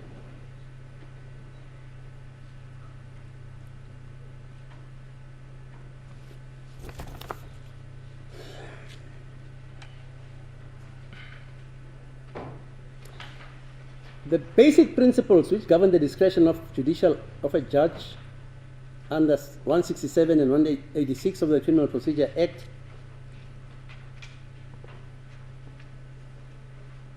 is time worn but remains as valid today. That is, it is time worn in the case of R versus Hepworth, 1928 AD 265. But this law has not been changed right up to today. Still valid. And this is what the learned judge has to say about this time proven law. A criminal trial was not a game where one side was entitled to claim the benefit of any mistake or omission. Harams calls it a predilection for ingenuity. By the other side, a judge's position in a criminal trial was not merely that of a mere umpire to see that the rules are observed by both sides. A judge has to see that justice was done. The power and discretion under these mentioned sections could be exercised by a judge, whether the effect thereof is in favor of the state or the accused person, provided that what is done is for the purpose of doing justice as between the prosecution and the accused. Further, the mere existence of those discretionary powers did not preclude a finding that a trial judge had exercised them irregularly, as that word was understood in the jurisprudence of criminal procedure.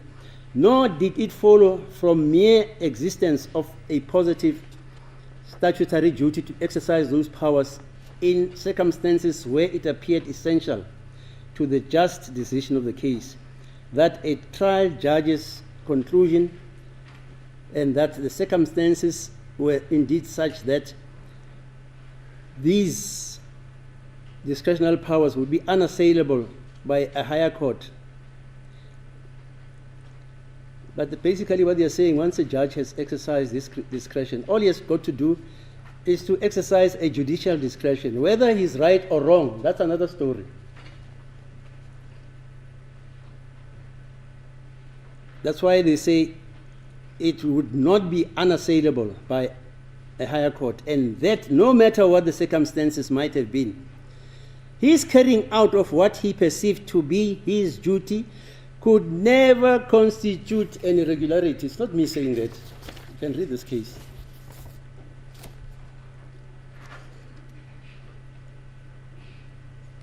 Further, a court of appeal should remind itself that there were well-known limits to its power to gainsay the bona fide exercise of a trial judge, whose discretion vests in judicial discretion with regard to the conclusion of a trial, that it was his duty bound, he was duty bound to exercise the powers under consideration. The Court of Appeal should not lightly substitute its own opinion, reached with the benefit of hindsight.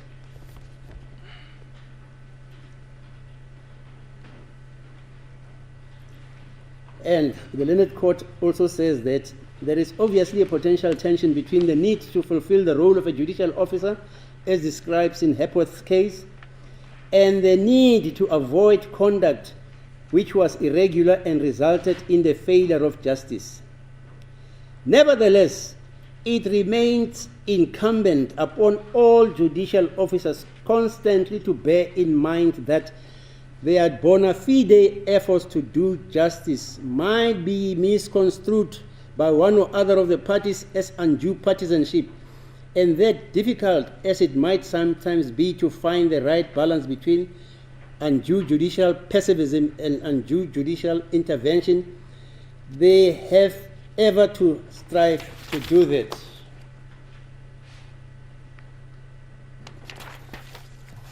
Right? In this court, there was an exercise of the same power of the discretion by a judge. My brother Motata was involved in that case. I'll read it. Sorry, it's a written. maybe some of us know that case, but this is what was said in that case.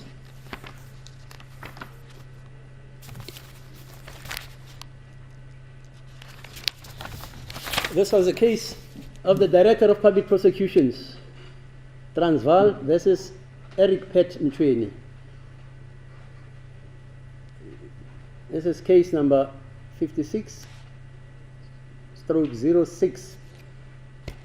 It was heard in this court, in this SCA by Judges Falam, Klute and Lewis.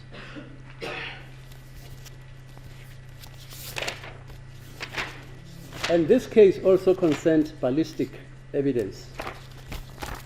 But if you're interested in reading the full text, you can do so. But it's basically the following. This judge, my brother, Seriti, we were together at Forte, he misconceived and misconstrued the evidence where ballistic expert had said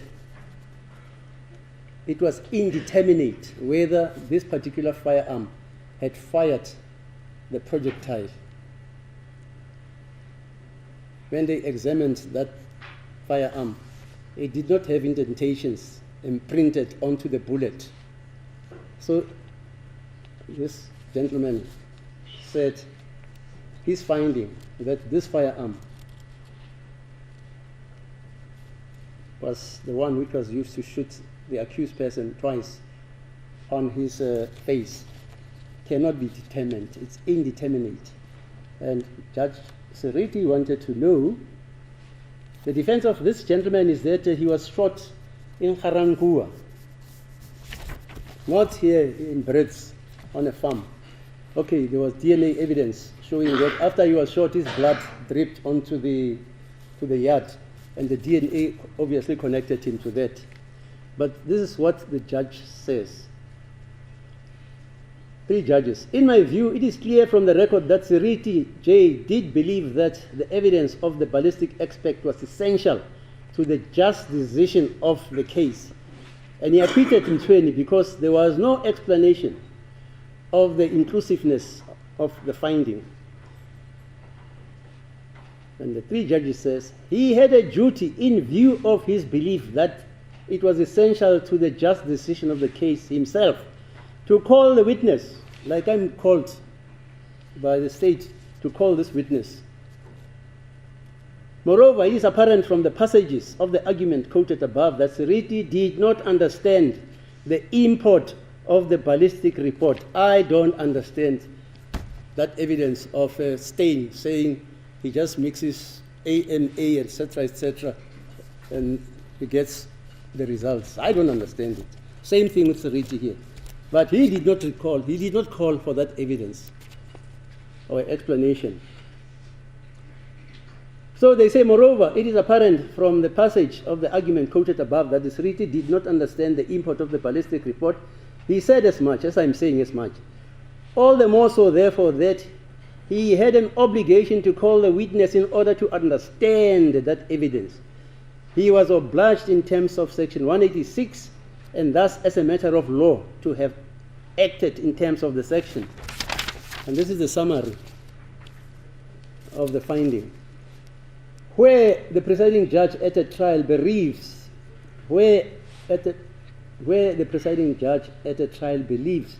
albeit mistakenly, that the evidence of a witness is essential to the just decision of the case, in terms of section 186 of the Criminal Procedure Act 51 of 77, it falls to call. If he fails to call such a witness, he makes an error of law. That's what they're saying I'll be doing. If he fails to call such a witness, he makes an error of law.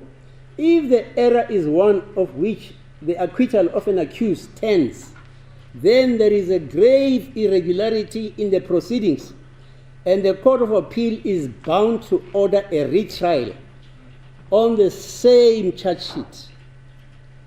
Here, a question of law was reserved for argument in the SCA. This is what the SCA says. You rather err on the side of being wrong.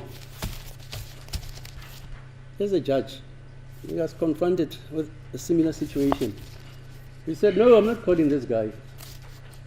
And then the state said, please call him so that he can come and clarify. Then they noted the point in terms of section 319. On appeal, they succeeded. Okay. Further,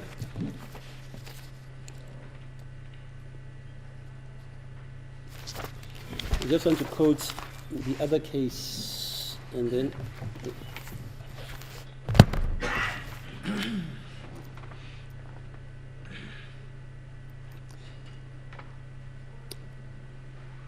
bum, bum, bum, bum, bum. Sorry.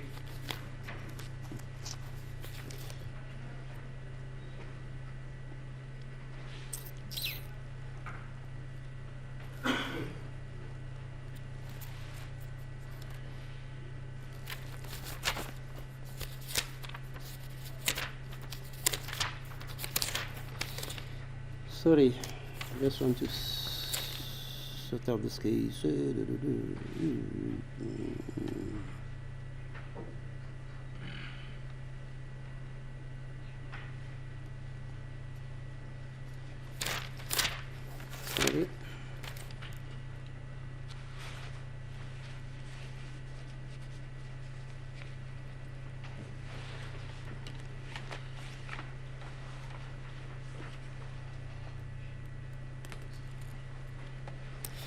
Yeah, in the case of S versus Ngobo, 1999, 3 Constitutional Court, although then they called it BCLR 298, but it was a Constitutional Court decision. It says, section 186, N versus Zages, in plain language, a partly inquisitorial approach. The court has a duty to exercise the power where it is necessary to attempt to discover the truth in order that justice be done between the prosecutor and the accused, so long as the questioning remains within the bounds stated in the case of S versus Roll, 1982-1.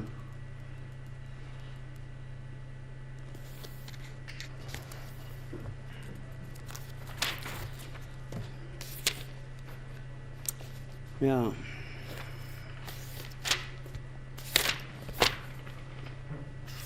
Sorry, let's just do the last case now.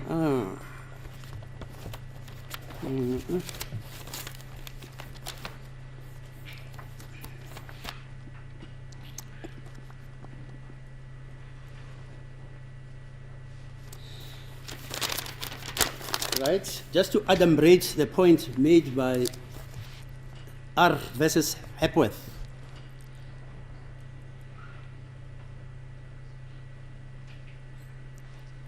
In this case, after the learned judges had quoted the case of R versus Hepworth,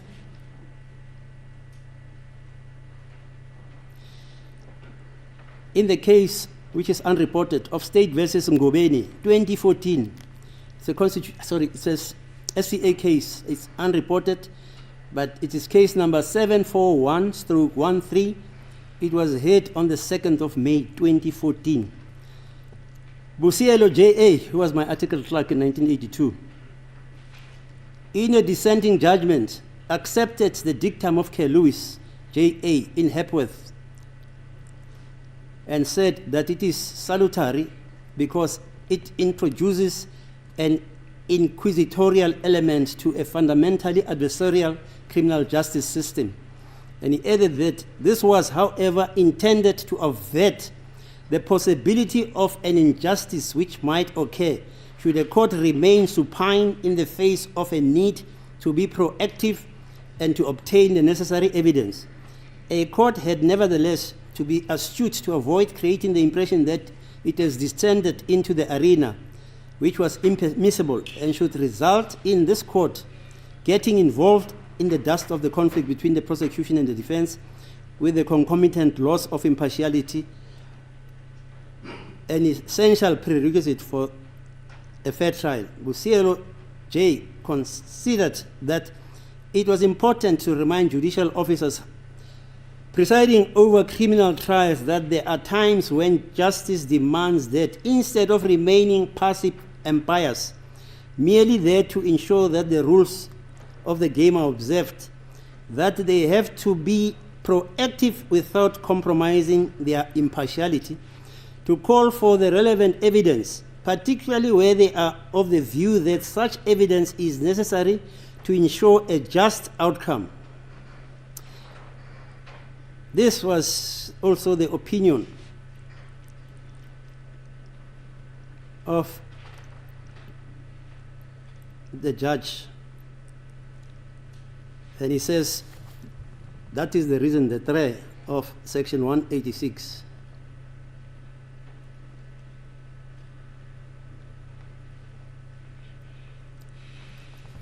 So all the authorities are saying to me, you have listened, they're saying to me, I don't have to be supine.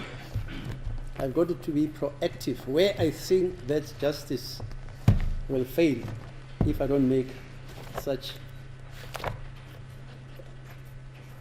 I don't entertain such an application. They are actually saying, I will be committing an irregularity. It's not me saying that. 5 judges of the SCA quoted you the case of Nchweni. So it's settled law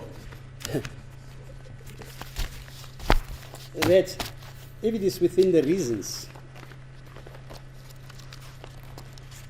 of logic,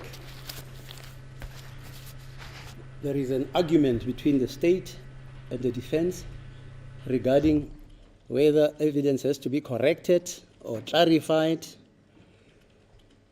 or evidence in the administration of justice can never ever happen. They say the judge should err on the side of the application.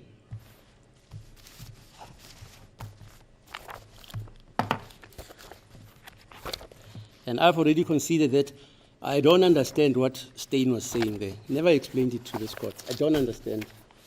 And the state says it's not a contradiction.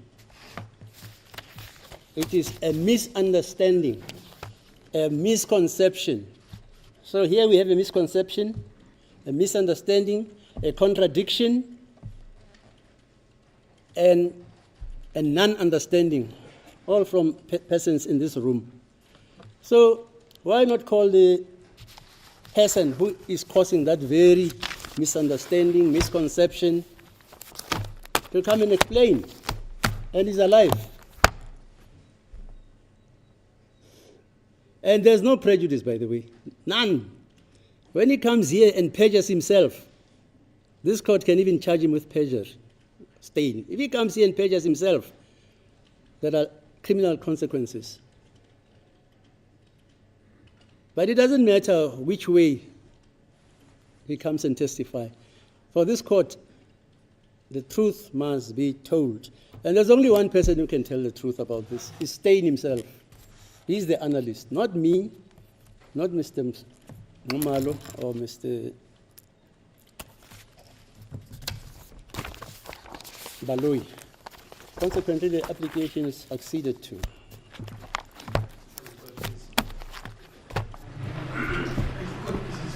Yeah. May I just request to establish something after the order of the court, Quite. after the ruling of the court? In this clarification purpose, will it not invite new facts, because we are not sure what Steyn is going to say? Yeah. And I was appealing to the court to guard against new facts, because that will not serve the purpose Yes, you're for right. which Section You're right. 167 You're right. was made. But please. Mr. Mnisi says, actually, if it's all new evidence, it's okay. Is that not what you said, sir? I just missed the court, madam. You said if it's new evidence, you'd understand. I really did not mean it in that context. Okay, fine. No, there are parameters to what Stein can come here and tell us. He has already given evidence. He's just here to clarify. So it's not like he starts by telling me that he was an analyst employed by the Ruperts, blah, blah, blah, blah, blah. No. It's circumscribed. This application is circumscribed. According to Baloyi, it's on 3 aspects. Am I right, sir? It's circumscribed to come and clarify. Indeed, my lord. That's what you say. Yes, indeed, my lord. But So I'm saying there's no prejudice to anybody. This witness will be taken into cross-examination. Because like I have said, and as we all know, Ms. Pinky Thallingham knows nothing about that parcel spreadsheet. Knows nothing. She never participated in it. As well. Yeah. In the light of the court's ruling and in the light of what I had previously asked the witness, Ms. Vitilinger, Was it? I asked Ms. Put a proposition, in fact, to her. Yeah. And my learned colleague, Mr. Sibanda, objected to say, Mr. Stein didn't say so. Will that now be an opportunity also to Yes. clarify those aspects? Yeah, you can. I'm happy, man. Thank Yeah. you. I'm indebted. Mr. Stein, Mr. Sibanda, and Mr. Baloyi are one and the same. Is that not so, sir? What is said by your colleague is said by yes, you. indeed, my lord. That's why yeah. I'm so Stein. We just want to point out that in clarification of those issues, there might be documents that will be used just to demonstrate, or to be used in clarification. Yeah, no. Yes. It's a clarification. I don't know what Stein is going to. Stein is going to say. Me, I never understood him. You just take A and B and you do this and they come out. That's all he said. So he'll come and tell us exactly what he did. Okay. Yes, if we may perhaps adjourn us, it's about 20 to 1, just to show the documents that Colonel Stein will be using to my colleagues and just agree on the way forward. Maybe we can resume at 2. Any objection? I don't have to see those documents. But he wants to show you those documents. Hello? There are documents that the state would love to share with us, madam. Yeah, I don't know what. Yes, ma'am. Lord, may I also take a minute just to summarize? Yeah, summarize for the Inkantolo ke ibhekile i-section 167 section 176 mayelana phela nokubuyiswa kokafakazi ebuyiselwa ukuthi ke azocacisa okuthize. Inkantolo ibheke lapha incwadi yabhala uDutoit noDiyaka mayelana ne-Criminal Procedure Act. Lapha ke kuveziwe ukuthi kuyabonakala emacaleni njengecala lika Reutenbach elaba segoli la ichazwa khona kabanzana ngokuthi ke inkantolo ingenzani. Bakhona okuningi okubekiwe enkantolo ukuthi cha inkantolo kubekwa amacala amaningi achaza ukuthi inkantolo iyebhekane nezimo ezinjena zolapho ekufanele khona inkantolo ibuyise ufakazi ukuthi azoletha ubufakazi bokuchaza futhi. So ke inkantolo wavezile amacala amaningi lapho amajaji ayeveza khona ukuthi inkantolo izobe ingawenzi umsebenzi wayo uma kuwukuthi ayilethi ufakazi ukuthi azoletha futhi ubufakazi ngoba lokho kuzobe kuletha ubulungiswa. Ngakho inkantolo ithatha isinqumo sokuthi lo fakazi okuceliwe ukuthi akaphinda abuyise uzobuyiswa enkantolo ukuthi azoletha lo bufakazi. As the court pleases. Okay, so you come back at 2, is it?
Thank you. Yes. And I think, sorry to interrupt, with due respect to the state. Mm. Before Mr. Stein takes the stage and start to present whatever has been called for to come present, we've just been handed out with some documents by the state. How many pages? We cannot make sense of what these documents are. The state is also not in a position to explain to us what these documents are. So now the challenge that I have with accused number 3 is that from where I'm standing, this constitutes new evidence, which the court has ruled that it won't be part of this process here. Because now if these documents were already there when this witness came and proffered his testimony initially, they should have been made available to us, such that his explanation for whatever that he has come to explain today should also be based on the documents that are already forming part of the court record. Now we've got new information that the state wants to introduce through the back door. It has not been explained to us that what is the purpose of these documents. Why were they not introduced initially when this witness came to proffer his testimony? Why now? Are you through, sir? I'm not even so sure, my lord, whether if I make an application that testimony of this witness should be stood down so that I go and make a sense of what these documents are. Whether I'll basically come to an understanding of what these documents are. Because they're just typewritten documents. Where do they come from? I don't know. Who prepared these documents? I don't know. But the gist of the matter is, they constitute new evidence.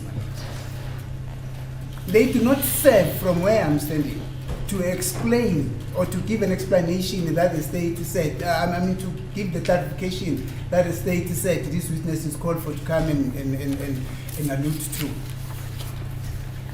But another thing, my lord, I need to consult with accused, with my client, make a sense of what these documents are, because this case is not about me, it's about him. This is not my case, it is his case.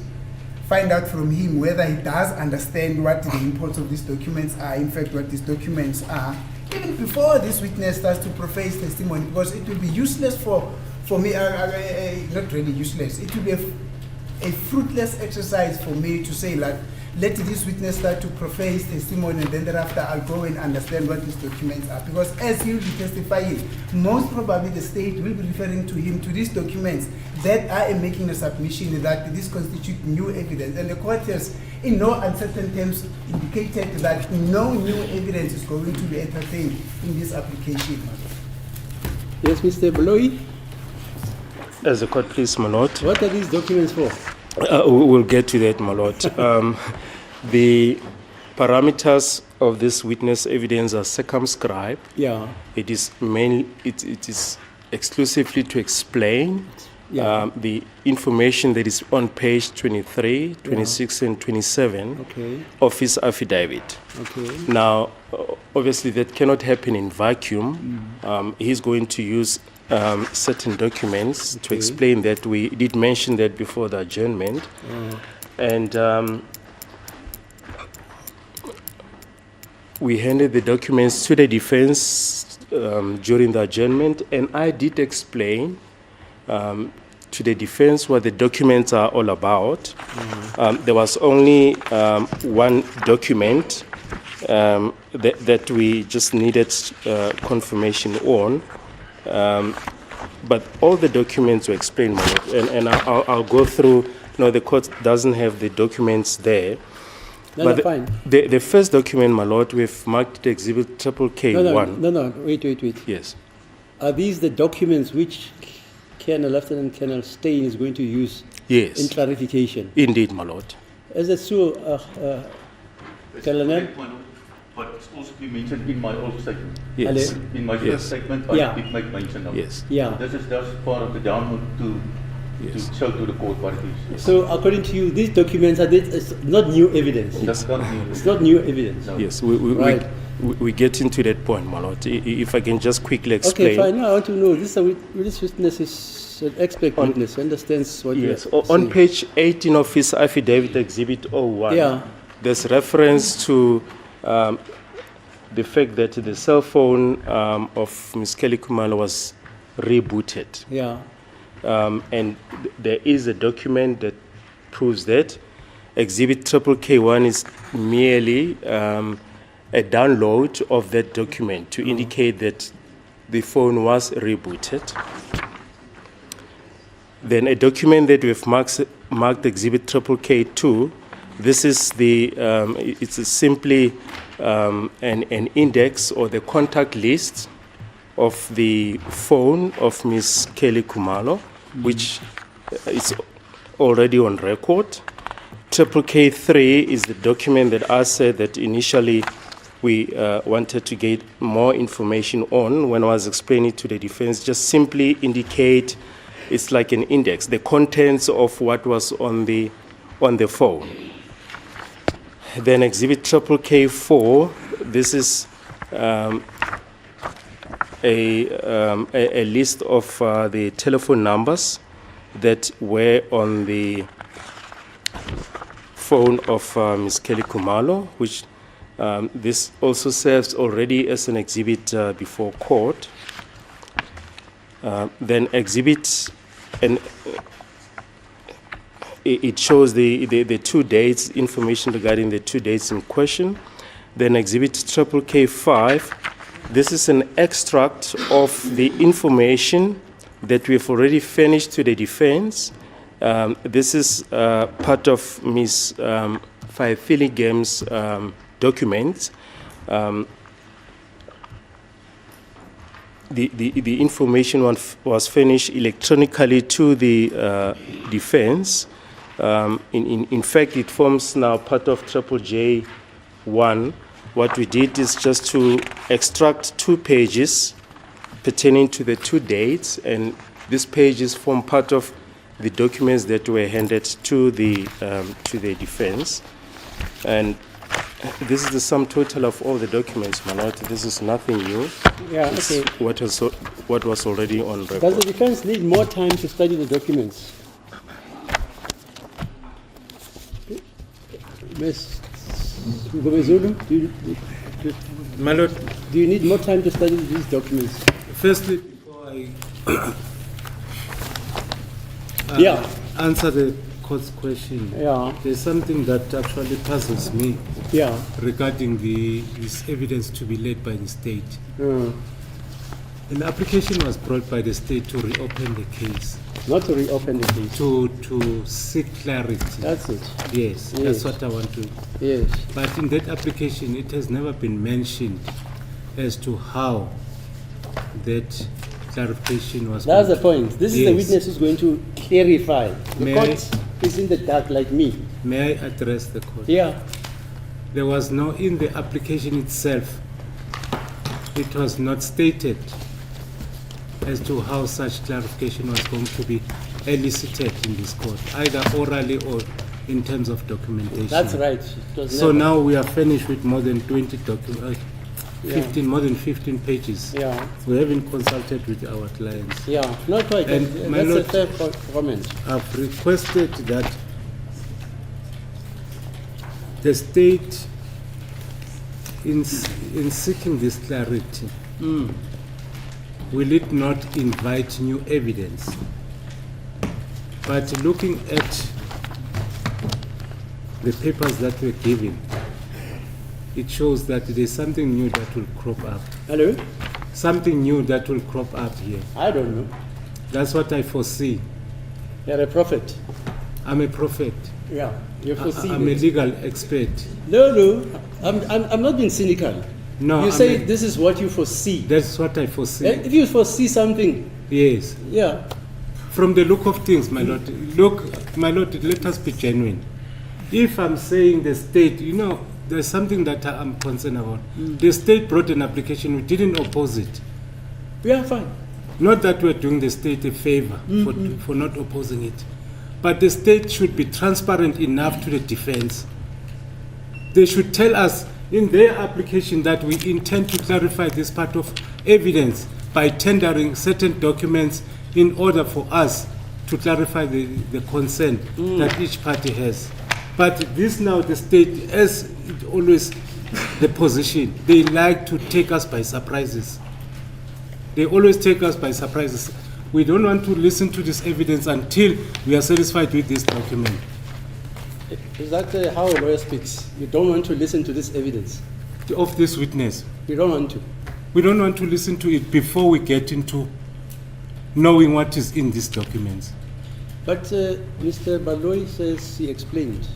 But my lord, is it genuine enough or fair I don't enough? know. I don't know. But this is what I'm submitting to the court. You bring an application.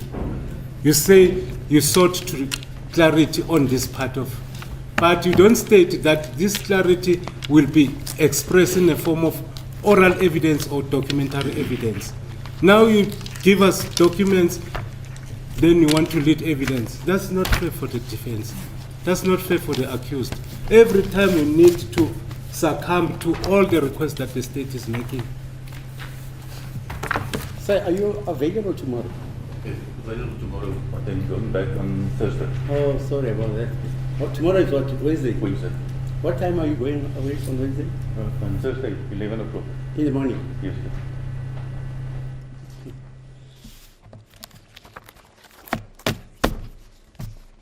The court is prepared that you should study the documents, as you say you want to study them. How long do you need for that?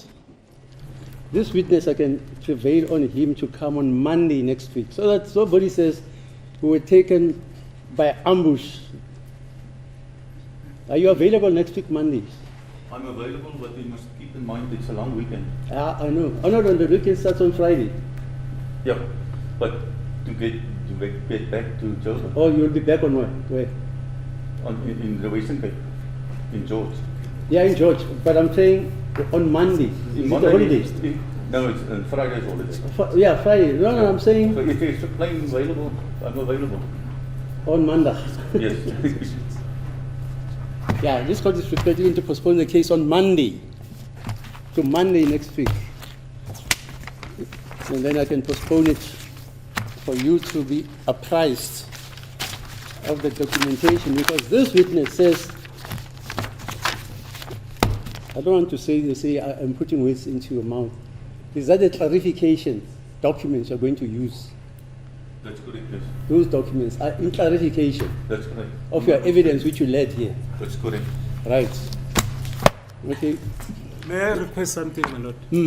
I'm not speaking on behalf of all the defense, but that's my request. I'd request the same exercise that was done by The what? Colonel Khoos when he filed a supplementary affidavit. I request that his clarification, in my own request, that such clarification be also reduced into writing. To be reduced into writing in a form of an affidavit. You are prepared to do that? And incorporate all these documents. So I can do it, man. And when can you bring that clarification? Because if you do it in the form of an affidavit, are you saying he must also come to court? You must say Mr. Khoos did come to No, court. I'm not talking about Mr. Khoos. No. I'm not talking about Mr. Khoos. I'm talking about this gentleman. He must also come to court. If he does it in an affidavit, He must also he come. must also come to court. Are you Correct. saying you'll do that? Yes. Okay. Right? How many days do you need for his affidavit? 2 weeks, 2 years? My lord, on my side, I just need overnight to go through the documents. We can proceed tomorrow. On my side. Yeah, no. On your side, how I many? also need it overnight. And then the witness must come on Thursday. Tomorrow, it's Wednesday. Yeah. He can And then the come witness tomorrow. must come on Wednesday. Thursday he says he's not available. Tomorrow. Yeah, he Tomorrow, says he's got to be back home on Thursday. Tomorrow the witness is available. You know, I quoted you guys a case which says litigants should not make it impractical for a case to go on. I want to quote it again. Yeah. Where's that judgment of the Director of Public Prosecutions versus I don't know. Somebody takes my cases here. Maybe it's still here. Oh, here it is. Let me quote you what these guys say, not me. 5 judges of the High Court, of the Supreme Court. It's Harams, who was the Deputy Judge President. Malan, who used to be my colleague in Joburg. Mlambo, who is now my JP. Nugent, and Majid, who's now in the, Majid is in the Constitutional Court. Nugent is retired. He was an SCA judge. Lambo is still around. Malan is retired. Harams is retired. It's 1, 2, 3, 4, 5 judges. It's not me saying that. 5 judges of the SCA. You may be seated, sir. Because we gaan nie getuig vandag.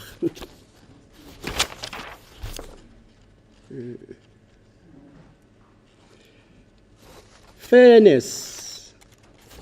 This is the case of National Director of Public Prosecution versus King, 2010, number 3 volume, all South Africa, page 304, South African SCA, Supreme Court of Appeals. This judgment was delivered on the 8th of March 2010. And this is what it says, amongst other things.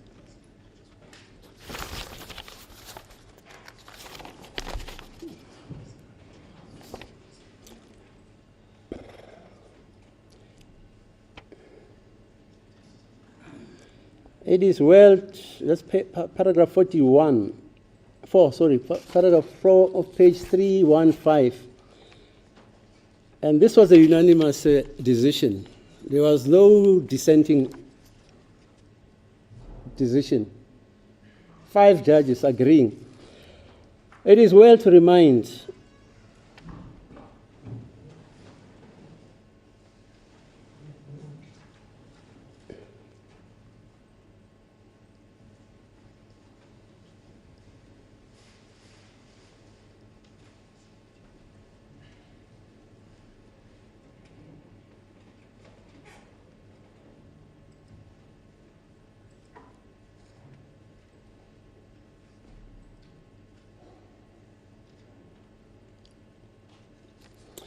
just to give it a bit of context, let's study it at paragraph 3.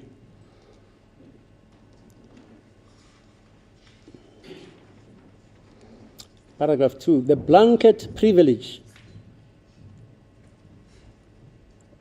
meaning the submission or the privilege of granting documents in terms of State versus Chabalala, which is a constitutional court case. The blanket privilege has not been replaced by a blanket right to every bit of information in the heads of the prosecution.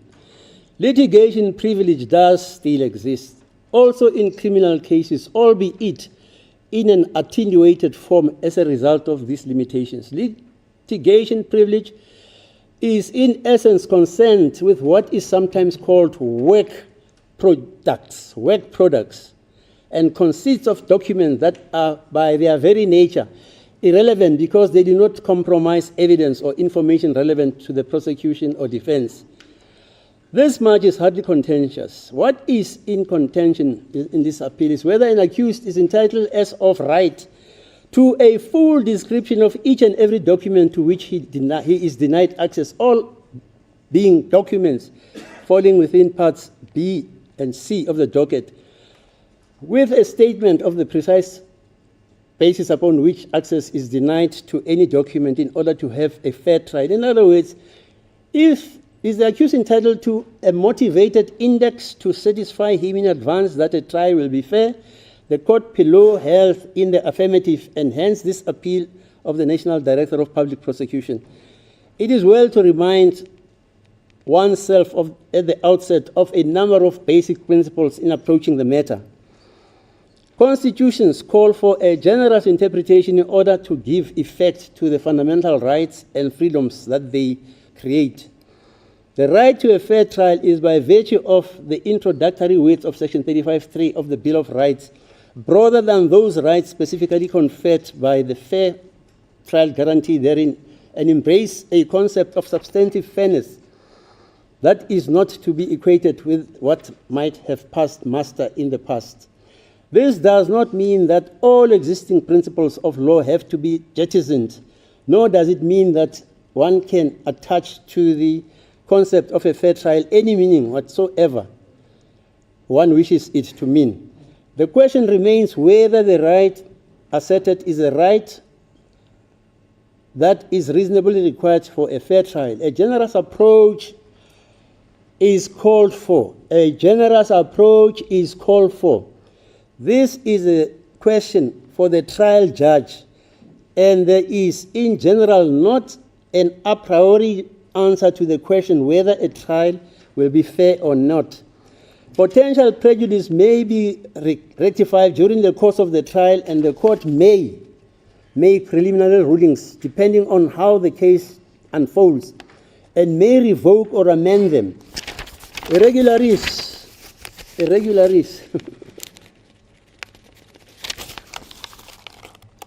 do not lead necessarily to a failure of justice. There is no such thing as perfect justice. A system where an accused person should be shown every scintilla of information that might be useful to his defense and discovery in criminal cases must always be a compromise. Fairness is not a one-way street conferring an unlimited right to an accused to demand the most favorable possible treatment, but also requires fairness to the public as represented by the state. This does not mean that an accused's rights should be subordinated to the public's interest in the protection or suppression of crime. However, the purpose of a fair trial provision is not to make it impractical to conduct a prosecution. I repeat.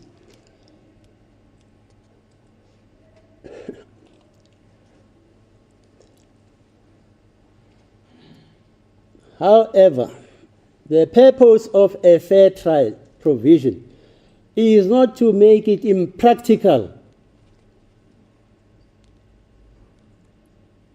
It is not made to make it impracticable, which is stronger than impractical.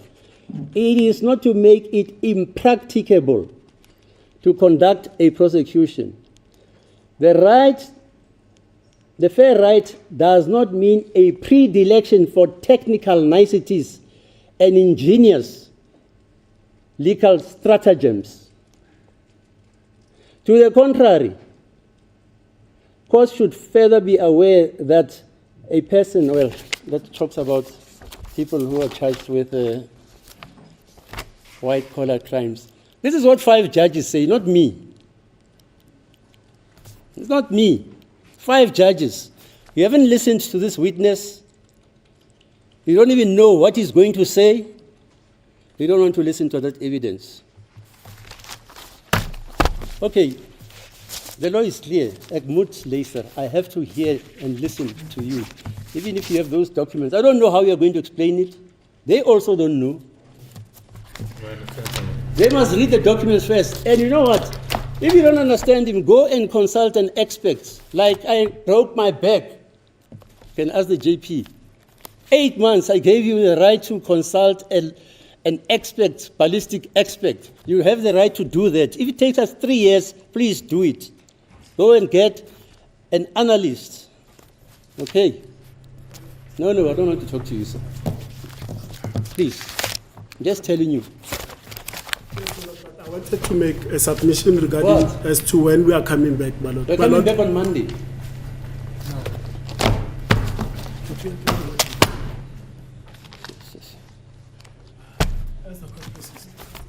Okay, is that okay, Monday, Mr.? In the meantime, you've got to call a witness tomorrow, sir. Okay. My lord, we don't have any witness line up for tomorrow. And then Thursday? Thursday it's a difficult day, but my understanding of my learned colleagues is that they just need time overnight that we can proceed tomorrow. That's my But this understanding. witness is not available on Thursday. Yeah, but tomorrow is Wednesday. We can proceed tomorrow. Do what? Read the documents in his absence. No. He's going to testify. It's Wednesday tomorrow.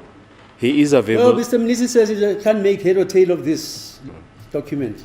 It's not me saying that. He says that. Doesn't know what this document is here for. No, I think the court misunderstood. No, I did not, sir. I did not. I never suggested that.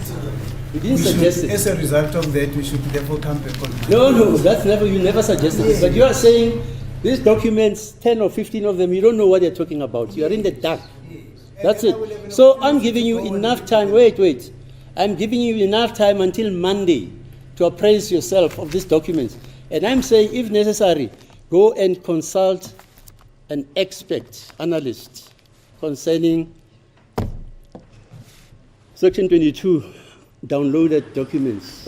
Subject to the court's approval, can we make a suggestion that maybe we adjourn until tomorrow, see if they can wrap their heads around the document, and if needs be, perhaps we can adjourn until Monday, but let's adjourn until Because this tomorrow. witness is going to write an affidavit. Yes. You've forgotten about that. Oh, yes, yeah, that's Please. another thing. Done and then just finish off. I can do it tonight.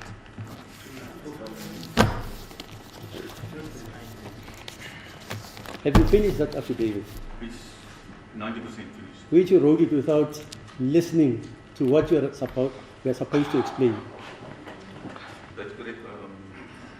Hello? I listened to the radio. Hello? Yeah, I'm telling you what I know about law. Yes, that's true. You haven't listened to the questions which he's going to ask you in clarification. But you already want to make an affidavit.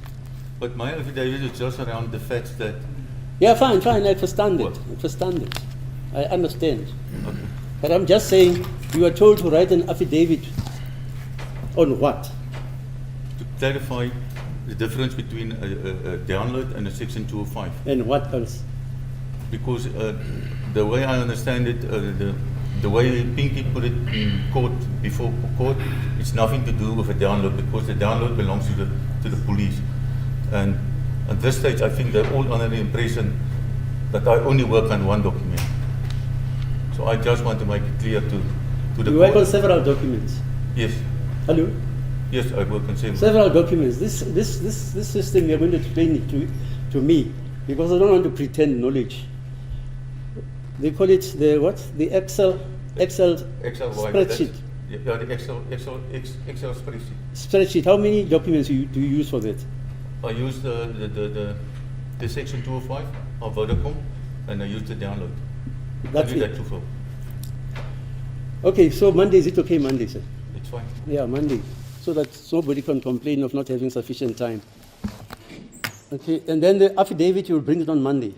Yes, I can bring it to my. Okay, the court will adjourn until Monday.